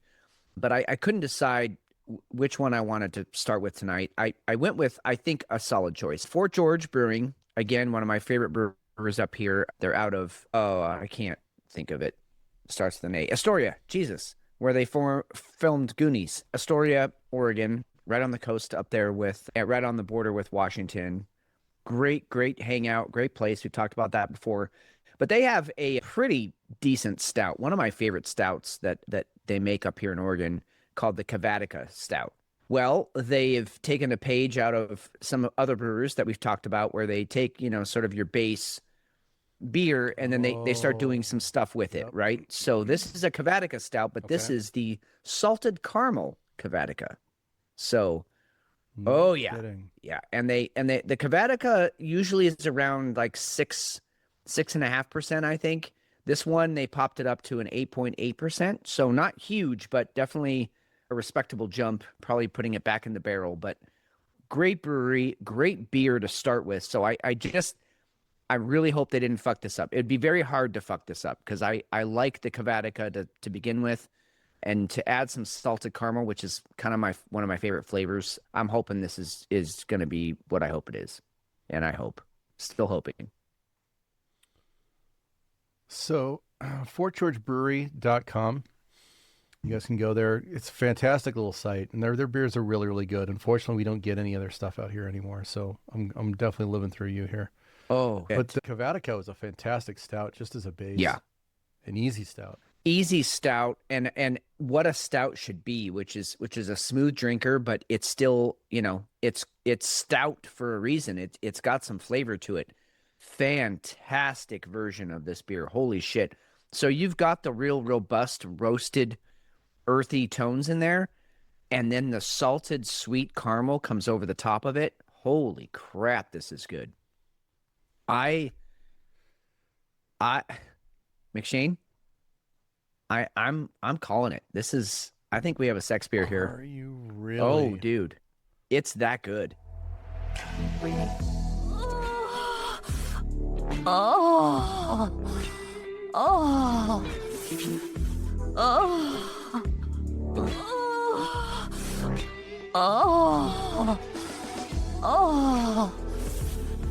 Oh my God, I'm sorry. I'm sorry. Oh, it feels so good. Kicked a good dry spell there for us. Yeah, that was a long time, and that's exactly where I'm at. My mouth is in full orgasm here, and I just want it to continue. I need to go back and see if they have this in a 4-pack. Incredible beer. Wow. It still kind of puzzles me how they bring out a saltiness in a beer without actually adding any, sodium iodide. Like they don't put actual salt in here, but they pull out that salty taste through just many different ways. And this one is, you were talking about your beer is really well balanced. This is so well balanced. This is the girl when she walks in, everybody's out having a good time. She walks in and everybody does two things. One, everyone turns and looks at her, and two, everyone sobers the fuck up. Cause like everyone goes, this might be the girl. Yeah, this might be the one, and I need to be at my best. That's how good this beer is. I mean, wow. I'm actually surprised. Fort George does some good stuff, but I'm surprised. This is so good. Good. All right. Yeah. Well, that's a fantastic way to start off the second half. Hell yeah. Hell yeah. All right, let's get into some. Let's go science first. I want to double back to. We're gonna get into the science. Yeah. Yes. Let's get into the science. Yes. I know there's a few that you wanted to start with, especially Comet Porn Star. I know that's a big one. So let's talk about that one. Okay. Well, the long and short of it is, this thing has like 170,000 year orbit around the sun. Obviously we've not seen this one before, and no one will see it again. Well, not no one, but nobody that you know. Anyway, what's interesting about this comet, not only its trajectory, if you're looking, let's say you're on planet Earth and you're looking at the sun, it came from top right and passed in between the sun and the Earth from top right down to bottom left, which is a very odd trajectory for a comet. Most of them stay on the planetary orb or the planetary plane, and this one doesn't. It's got a completely different ellipse than most other comets do. So that's the first thing that's odd. Second thing is, NASA was trying to say this thing was only, I think they said like 10 meters wide. The way this thing showed up on the satellites, on SOHO and a few of the others, I'm going to tell you it's not. It's much bigger. It's more like 200 or 300 meters wide. It's a big one. And so that's also odd. I'm not sure why NASA so grossly underestimated the size of this thing, because if it was what they said, we wouldn't have seen it. It would have just disappeared in the sunblast. But this thing's big. And the third thing that makes this very interesting is that because it's passing in between the sun and us, it's emitting a tail, right? All comets emit a tail as the sun is blasting like a giant furnace, a giant fan. It's melting ice particles and blowing dust off of this thing. And those particles become charged by the energy of the sun, and they get blown out from wherever they're at. Well, when something passes between us and the sun, that means all of those charged particles are going to hit us. And at first, it looked pretty benign because they did sort of a chemical real deep dive on what the chemical makeup was of this thing. And sometimes you have some concerns because it can have like cyanide in it. It can have heavy metals that when they get charged, they can be damaging to the atmosphere. And none of that was really true with this comet Pan-STAR and comet Pan-STARs. But there was, and this is all third hand, Ben Davidson, who we've talked about a few times on the show. Go follow his YouTube or find him on Twitter. Sun Weatherman is his handle. But at first he was like, the chemical makeup isn't concerning, we're good. But then he had two of his colleagues who, in order to stay in contact with them, he doesn't really want to give their names away, but one works at MIT at their solar observation, and one works at NASA and in their like sort of comet observatory. And they both reached out to him and said, hey, you're kind of missing something here. There's enough matter coming off of this comet, and our electromagnetic field is weak enough that some of these charged particles could actually further that weakening of our electromagnetic field, the shield that keeps all of the solar radiation and everything off of us Earthlings. So Ben said, look, I'm not sure I agree, but I want to put it out there because I'm not saying I'm 100% correct all the time, and I want you to know kind of all the info that's out there. So two pretty prominent scientists are both kind of worried that this could have an impact on our electromagnetic field and maybe accelerate the weakening of it as we go through. So some concerns with this comet, nothing like it's going to hit the Earth and like a dinosaur scenario, but still very, very cool that it's passing between us and the sun, that we are going to be receiving some of its molecules and particles in the next, it'll probably hit tomorrow night to Monday morning. So in that kind of 12-hour from like 9 p.m. to 9 a.m.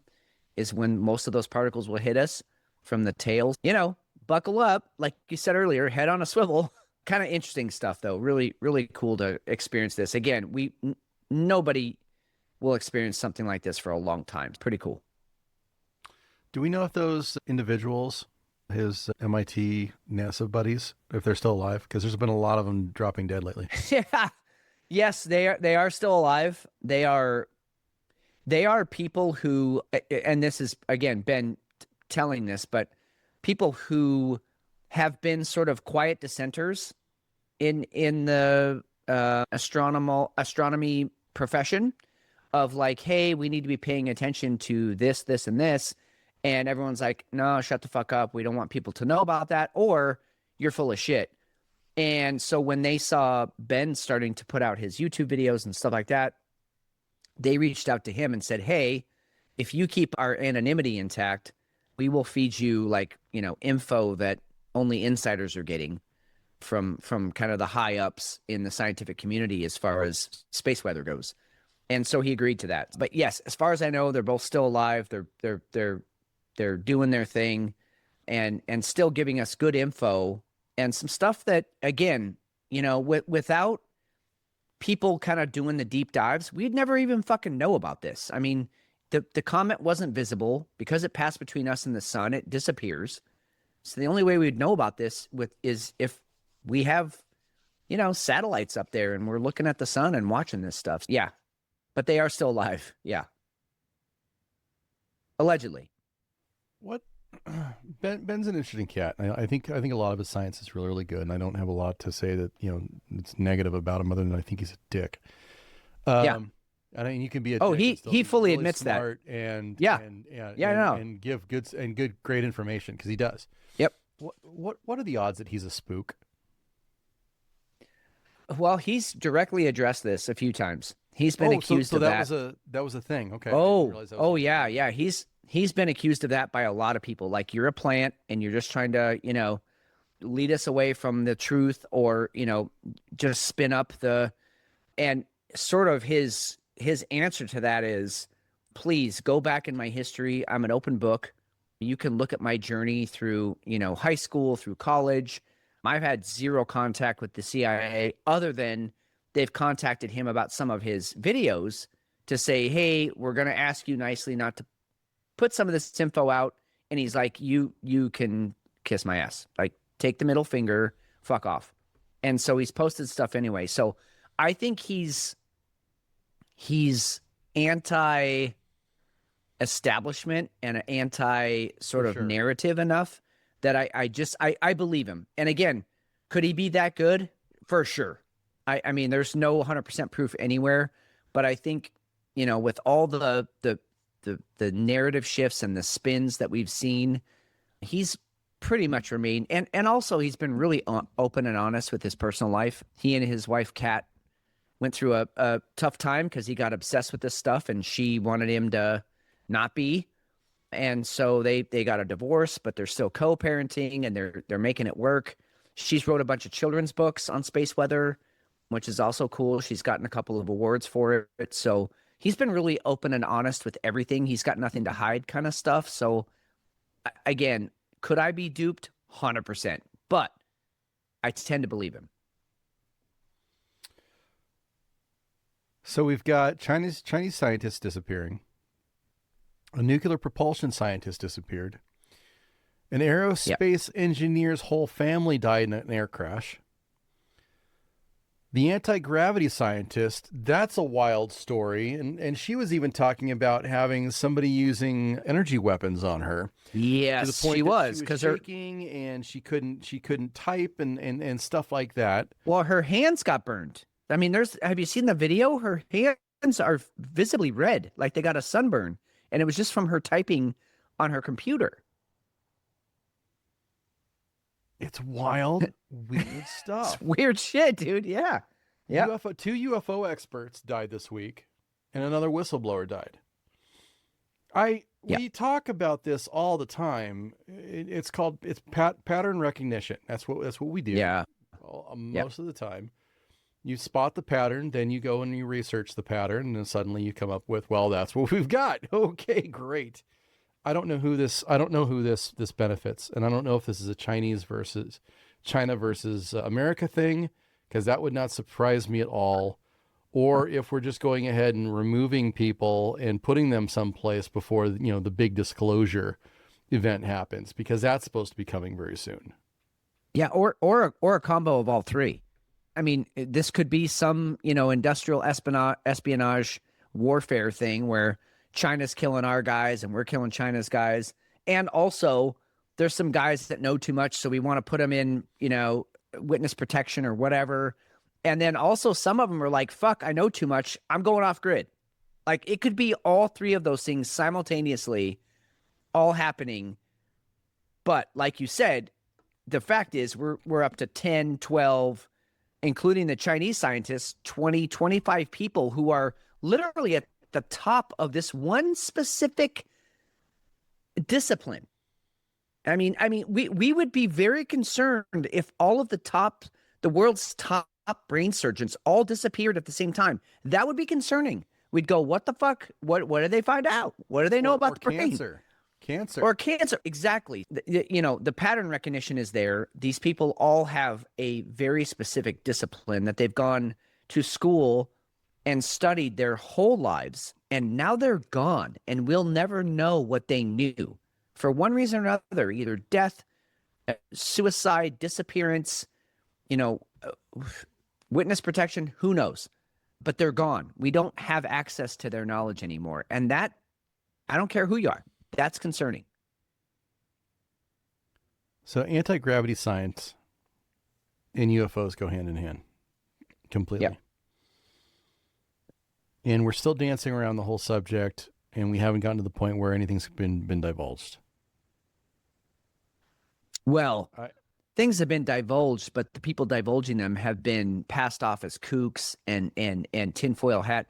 I don't know if you saw the new documentary came out with all about Bob Lazar and his whole fucking. Yeah. I mean, Bob Lazar is kind of like the original whistleblower, right? I mean, he was the first guy that came out and was like, nope, there's some weird shit going out in the Nevada desert.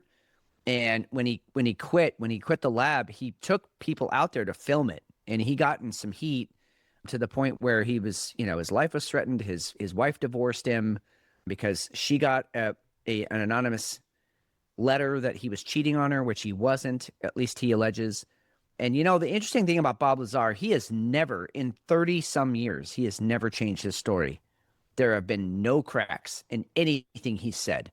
He has not lied about any of it. I mean, if it's a lie, he believes it 100% wholeheartedly. But anyway, this director made this movie where he, with AI, digitally recreated what Bob Lazar's experience was out at this secret base. It wasn't Area 51. It was like northeast of Area 51. And it's supposed to be incredible.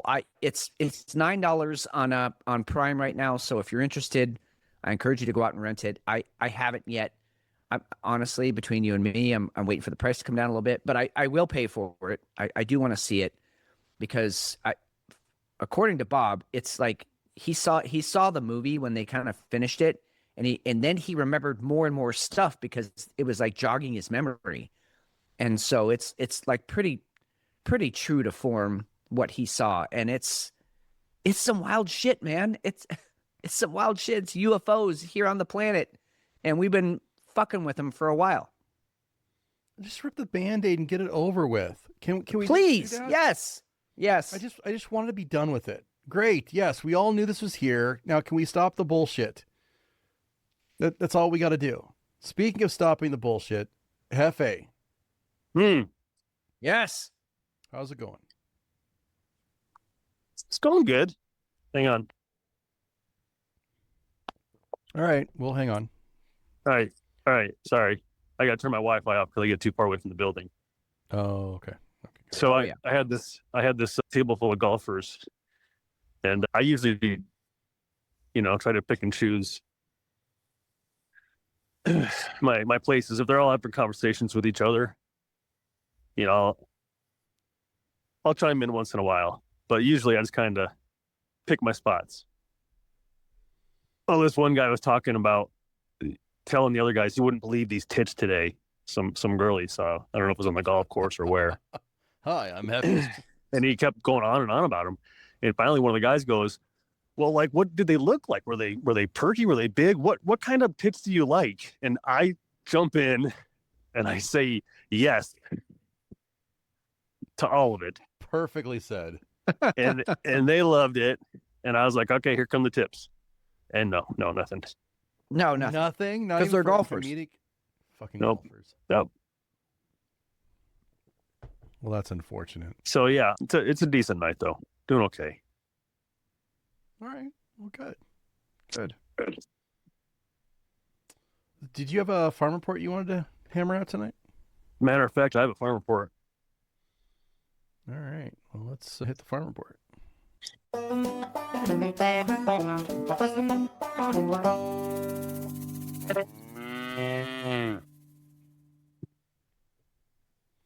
I had an idea, and I guess I was just too busy today. I didn't have time to. I didn't have time to bring that to fruition. So I'm going with strange animal facts, I guess you could call it. Okay. So, do you guys know why rat poison is so effective on rats? Well, I mean, I would like to say because it's manufactured specifically for their Yeah. nervous systems, but I don't know. Maybe not. Fitz, you don't have this one? No, I don't. I had a real asshole thing to say, but no, I don't know specifically why it. I believe it attacks their nervous system, but I'm not sure exactly how. Well, it is engineered to kill them, but the main thing is that rats are unable to vomit. So once they eat it, it's just in there. Can't throw it up. That's fucking awful. Yeah. What a dumb evolutionary thing to have happen to you. Mm-hmm. Because we've all because they're only there for like one reason, to clean up shit.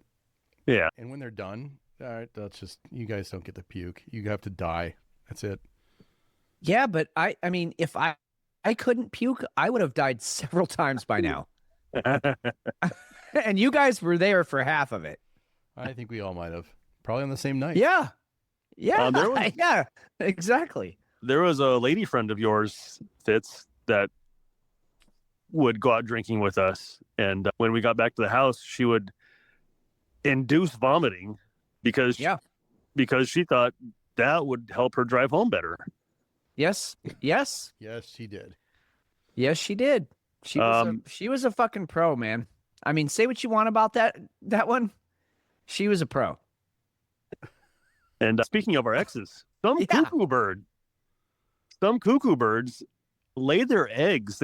They show up to a nest that a bird is in, and they scare the bird away momentarily, and then they lay their eggs there so that the other bird comes back and just kind of takes care of it. Takes care of them, yeah, until they hatch. Yeah. See, now that evolutionarily speaking, that makes a lot of sense. That's amazing. Like, I'm going to let them expend their own resources on raising my kid. Yeah, I would roll that way.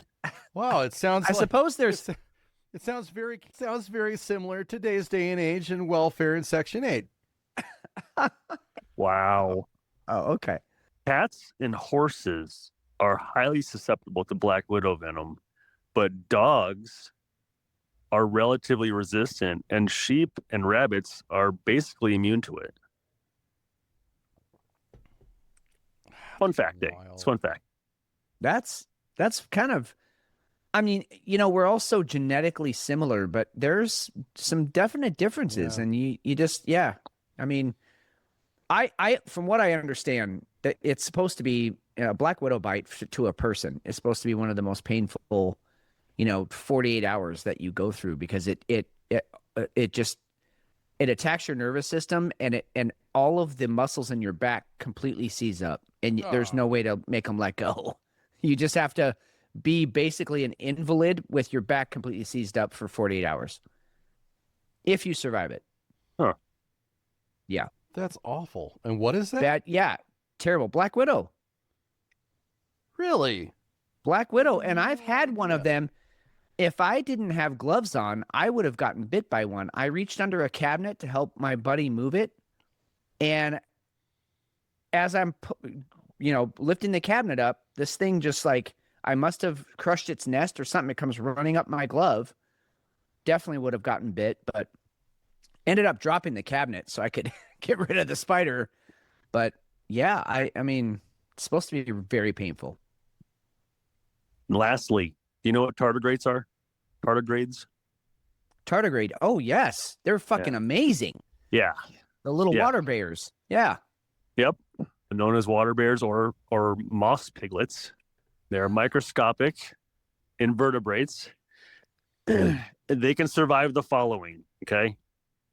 Fitz, I'm sure you already know this, but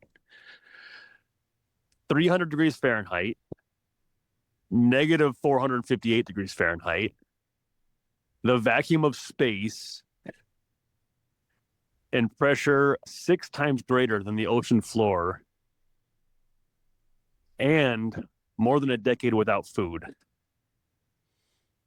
And that is your farm report.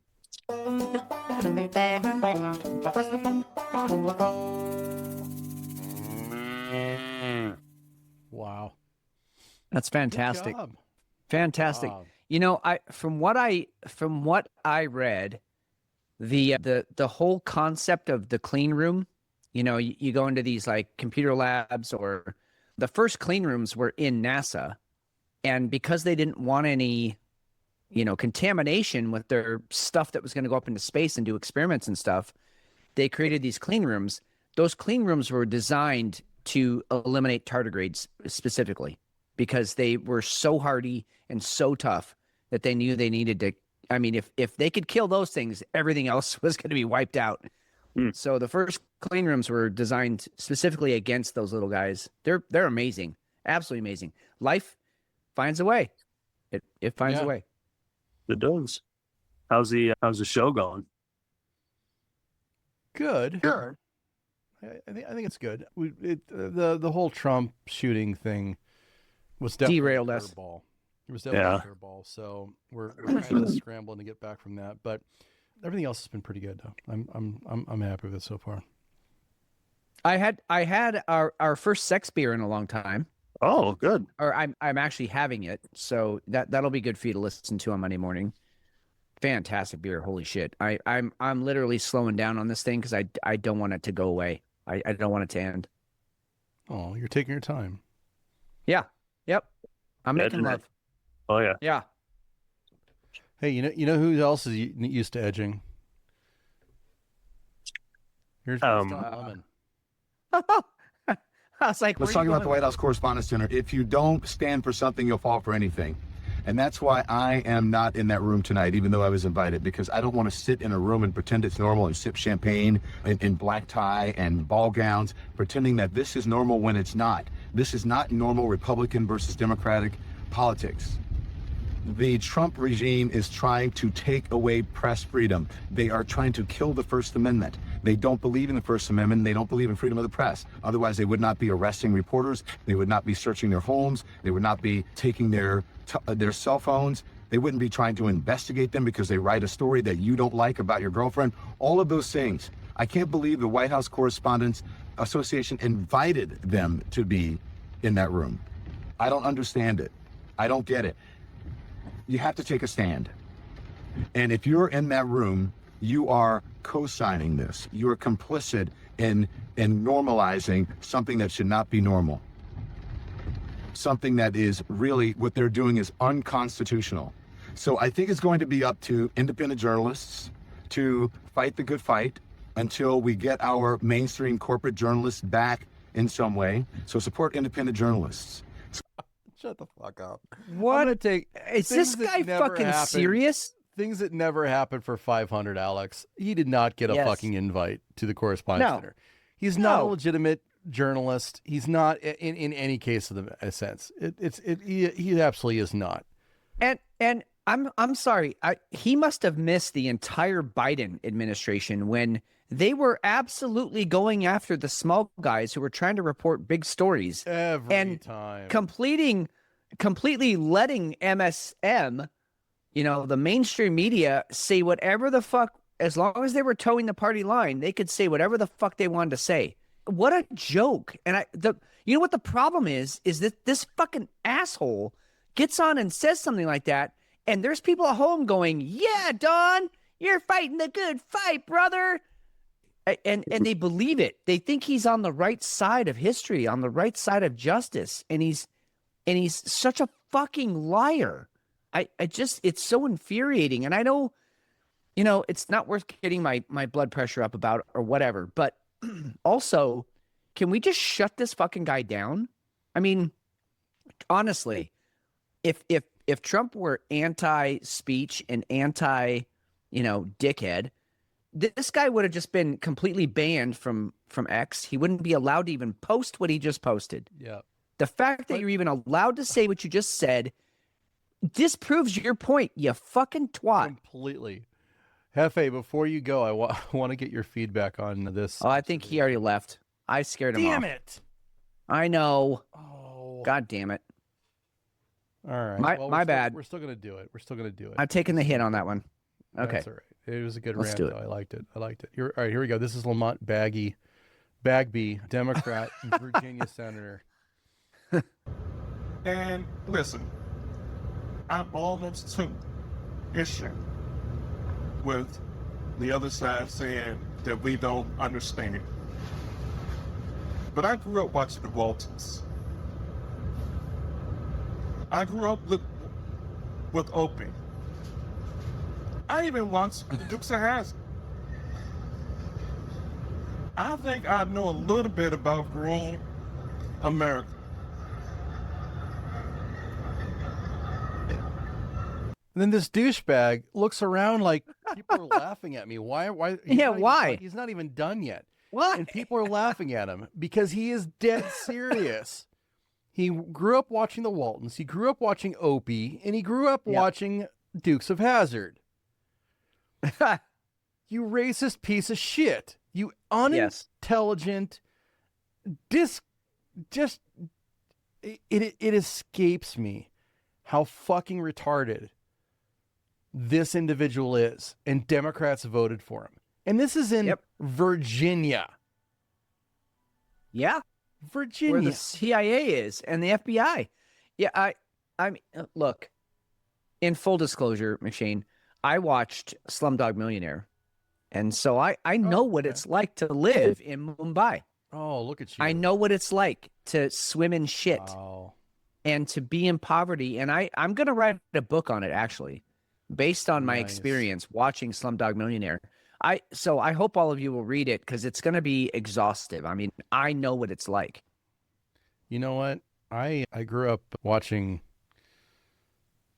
Heartbreak Ridge. I know what it's like to be in Vietnam. Yeah, a war veteran. Or is that war? Yeah, I'm now war hero, a war veteran now. I thought we were going to have a really big story as far as Virginia Circuit Court rulings on the absolutely, completely completely unconstitutional gerrymandering that Virginia tried to do this past week, which had questionable voting also. But that went to the state Supreme Court and they shut it down. So that was good. I don't They were think like, it's no, over. not legal. But the big thing that's a takeaway for me is that Soros pumped a whole bunch of money into it. And I don't know why this isn't a bigger deal. I can't. Yeah. Soros linked Yeah, network funnels $64 million into Virginia redistricting referendum. Why are we not somebody, please, someone with just a little bit more money than me, take out a billboard ad in every major city in this country and call out this fucking demon.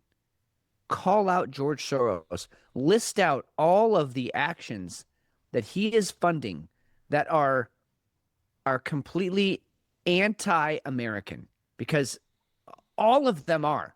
It doesn't matter which side he's funding. They're all anti-American. They're all trying to get us spun up, again, back to the Civil War thing, but that's right. Get us spun up and to hate each other. Call this motherfucker out on the rug. Expose him for what he is. What the hell? Why is he still able to do this? All right, rapid fire real quick, and then we'll come back to something else. Mike Huckabee was recalled to Washington. That was very quietly done over about 2 or 3 days ago. So he's the ambassador to Israel, and he was recalled to Washington, and that's been silence on it. Yeah. U.S. nuclear chief Andrew Hugh was placed on leave after divulging a whole bunch of nuclear secrets. And you know what? Nobody, I don't think James O'Keefe is the scratchy, annoying shit on the back of your throat that you can't get rid of. Oh, yeah. But he keeps pulling stuff out like this. Yeah, And you but, have to respect it. You have to respect it. 100%. Regardless of it's absolute baiting. It's sex induced, and whether the higher up that they're getting on tape is gay or he's straight, it doesn't matter. Somebody's getting pinched as soon as they get in the room with whoever it is that's sitting in front of them. He's a perfect example of, like, I can hate the player, but I don't hate the game. I can't hate the game. I can't. No. I can't. No, he's a dick. Hey, before we leave the science stuff, or maybe we can circle back to it. I want to get into the I just wanted to hit the. Oh shit! I didn't even. No, we can talk about that too. I wanted to talk about the human electromagnetism. I didn't. God damn it! I didn't. Okay, let's go to that. I meant to. That's okay. This was interesting one. Interesting study. Yeah, it is, and I'll tell you, I read through this paper 3 times, and the first 2 times I was even sober, and it's still it's a very confusing paper. It's a very well written scientific paper, which tells you everything you need to know. They go through their hypothesis, their methods. I mean, it's a long one to read through, and I'm gonna sum it up very quickly. Basically, what they're saying is the human body, all biology on this planet, developed under certain electromagnetic conditions, right? I mean, we're getting energy from space, we're getting energy from the sun, we're getting energy from the planet itself with all the, electromagnetism that it's creating on its own. We get energy from each other, and so that plays into it. But all of that energy adds up to basically a known sum, a certain amount of radiation energy that you're getting from the universe, the solar system, and from each other. Well, that amount of energy we're getting has doubled in the last decade, and mostly because of, the internet, Wi-Fi, and specifically 5G has really jumped it to a level where people who study this stuff are concerned, because if you get down to the cellular level, let's say you have a great workout and you're going to drink your protein drink, right? Well, that protein has to get to your cells by passing through the cellular wall. That cellular wall is held intact by electromagnetism, right? Everything has an energetic property to it. And if that electromagnetism varies in any way, and I'm basically talking about chemistry here, but that's what chemistry is, the exchange of electrons and protons between different elements. If that balances off at all, you're now no longer exchanging nutrients in your cell, in and out of your cell, the way you should. And that's what they're very concerned about, that the cell wall of our actual skin cells, our muscle, our bone cells is less permeable because of all of the energy, the extra radiation that we're getting from 5G, basically. And so there was basically the end of the paper was we need to be researching and revisit, because all the internet companies, of course, they're going to tell us that 5G is perfectly safe. It's perfectly fine. No problem. Yeah, it's fine. And maybe in the short term it is. But, just like anything, like you can go on a bender for a weekend and you'll probably be okay. But if you drink like that, every fucking day for the next 6 years, there's going to be problems. There's going to be consequences to that. So that's basically what this paper was saying. And again, I think, their conjecture is we need more study on this. Why aren't more people studying this? And I completely 100% agree. If you want to read the whole paper, go for it. There is some interesting stuff in there where they really kind of break down human and really just Earth's biology and how we exchange energy with each other. But really interesting paper, but a really tough read.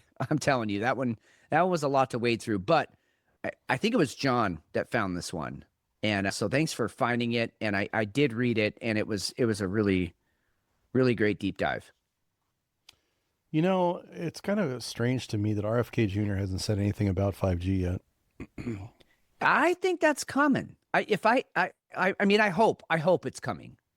I would like to think it's coming.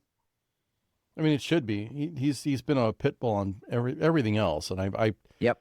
We've talked about a lot of the stuff that he's been involved in, and in fact, I think he had a little something to do with the FDA or the Pentagon doing away with vaccine requirements this week. Yeah, that was huge. That's got to be something that's coming soon.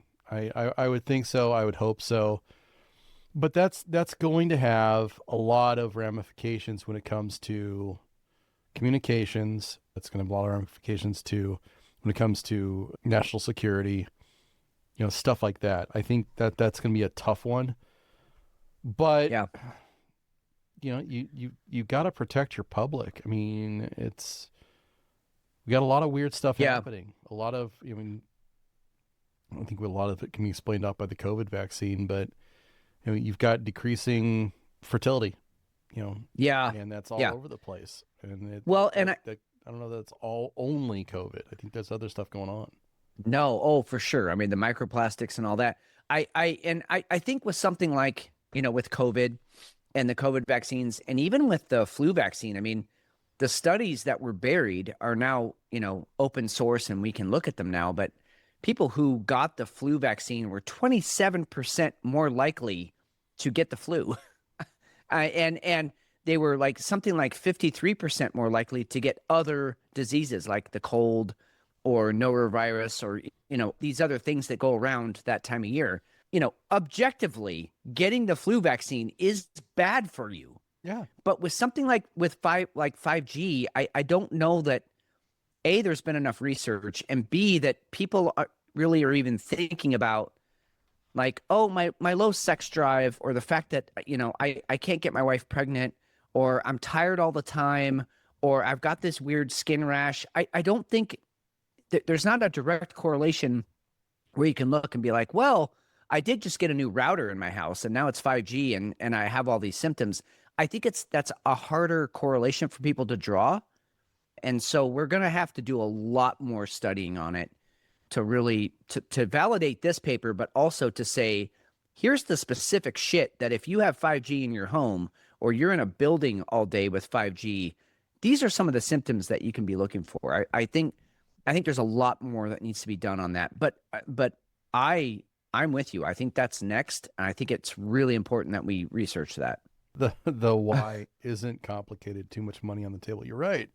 And yeah, I 100%. feel targeted all of a sudden a little bit.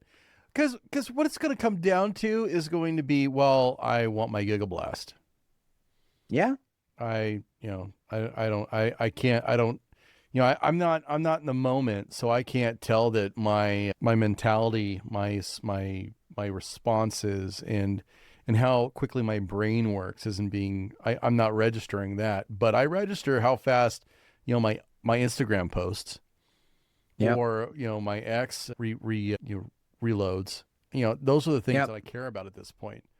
Or can I get online and play my game at speed? Yeah, exactly. Or where's my porn? Yeah. How are you feeling about the firing squad coming back? Happy? Sad? Totally. Dude, maybe this says too much about me as an individual. It probably does. I'm actually thrilled. I'm thrilled. Not only do I want the firing squad back, I think it needs to be live streamed. I mean, it needs to be on. Yeah, it needs to be televised. I want a full rundown of everything this motherfucker did. I want to know the types of weapons being used, and that that Soldier A decided to go with a 5.56 tonight because he really likes the the muzzle velocity and the impact it has.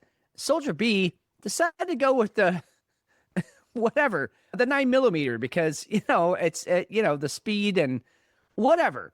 I want to know all the stats. Like I want it to be like before an NFL game where I'm Shibuke Taekwon and I'm from Ohio State. I want a rundown of everybody involved in the situation. So it's like a draft. Yes. I want to down the gangway. He's got cheering. Yes, and like this person was a pedophile, or this person embezzled, $7 million from their nonprofit that could have gone to homeless children, or whatever they're being shot for.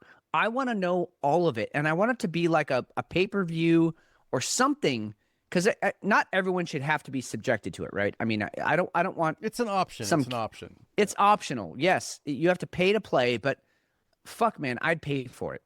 I would totally pay for it. I'm a fan, because unless there are public consequences to these fucking demons doing what they do, then they'll just keep doing it. They'll just go underground for a while and wait it out, or they'll hire a big fat lawyer or whatever, and never. We have to have real life consequences. If you do this thing, we're going to watch you get shot in the face, and we're going to like it. I'm totally on board with that. No issues at all. I think there's a lot of different ways you can go with it too. I think not only can the pay-per-view could go towards funding the person who was killed. I think that's fine. Yes. Or whoever. Yes, a certain amount of proceeds. Yep. Totally fine with it. And again, that doesn't rule out flaying and flogging and anything else. I think it's Iron Maiden. I think that should be on the. You could actually do an Iron Maiden, and have the camera inside the container. Oh yeah, and then it's just live streaming for days. Yeah, however just long. Watch them just rot in there. Yeah, yeah. Hey. And you could even go like Hunger Games with it. Like the perpetrator could get a sponsor, and like the sponsor could buy them a bulletproof vest. So now the shooters have to aim for somewhere besides, or they have to do like armor-piercing bullets or whatever. So then they have to have sponsors to do upgrades to their weapons. This could be a whole game show. This could be a whole fucking thing. I feel like we're onto something here. We could call it Razor Wire. I think the Razor Wire of justice. Yes. And you know what? God damn it! Every week. The individuals who are doing the extermination, I guess. No, that's a bad word. The execution. There you go. The execution will get to choose weapons, right? Like you were saying. You can go to like armor-piercing, hollow points, bazookas, a tank. Why not? Let's take it Why not? completely too far, and you get to the tank. Yep. And again, all proceeds go to the victims. Yeah. Like it could be a total nonprofit. Yeah. I mean, the government's they're going to take their taxes off of it, obviously. Sure. Well, and the hosts of it, McShane and Fitz, are going to get we have to make a living.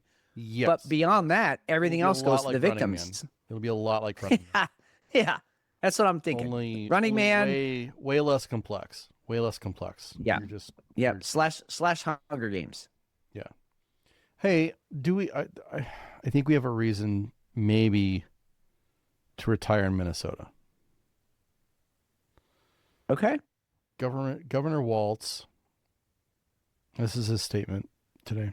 Living in a nursing home shouldn't mean giving up everyday freedoms. I just signed a bill allowing seniors living in nursing homes to consume alcohol so that everyone can enjoy happy hour. You know, of all the shitty things he's done, why not? I mean, this one, I condone this. I condone this behavior. I mean, look, if you and I get put in a nursing home, I don't know who's going to put me in one, but maybe your kids do it to you. If they deny us alcohol, I'm rioting. I'm starting a fire in the laundry room, dude. Oh, I'm stopping that ship. No.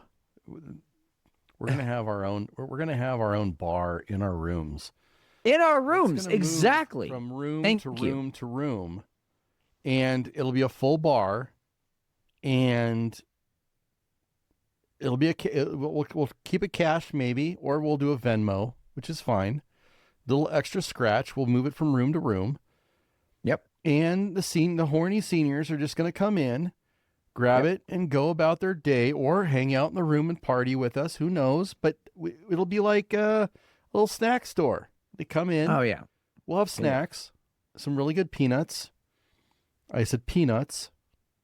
And, maybe some pretzels, a keg, a little pony keg, some good beers, and we'll fire up some drinks and stuff. And dude, honestly, we'll probably be able to find somebody who has Parkinson's, and they'll be able to mix some wicked drinks with how much they shake. Oh yeah, I think it's give it to Larry. Let him mix that drink. Larry, can you take care of this for me? Oh Thanks, yeah, Larry. I mean, look, we'll set up like prison, economy in there, like prison commerce, right? I mean, look, you give me a few of those cigarettes, and I'll give you a shot. And then we trade the cigarettes for more alcohol. I mean, it's a win-win. Of course, we're going to be setting all this up. I think it's got a lot of potential. I think we can go and rope in like some of the staff too, because it'll be like for a sure, concentration camp. For right? sure. And only that's another reference I probably shouldn't have used. It'll be like a concentration. So you get the staff like on board with it, almost like Hogan's Heroes. You remember that show? Yes. Yeah, I remember. Because Clink? Clink, I know nothing. Yeah, he was totally all about it. He didn't care, right? He just played stupid, and you feed him some drinks, you whatever on the side. Maybe you slip him a 50 here, a little dentureless blowjob.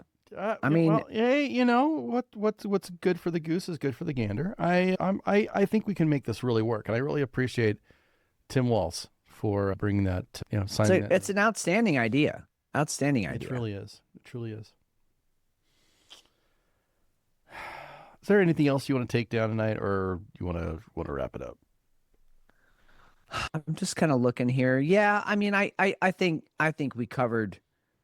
There's about like an hour and a half more all we stuff to should go into, and God, yeah. I mean, I do think something we should table. I think the Noah's Ark discovery, or discoveries that have been made. I think that's worth talking about. Not tonight. We can table it. It's not going anywhere. It's been there for 2,000 years.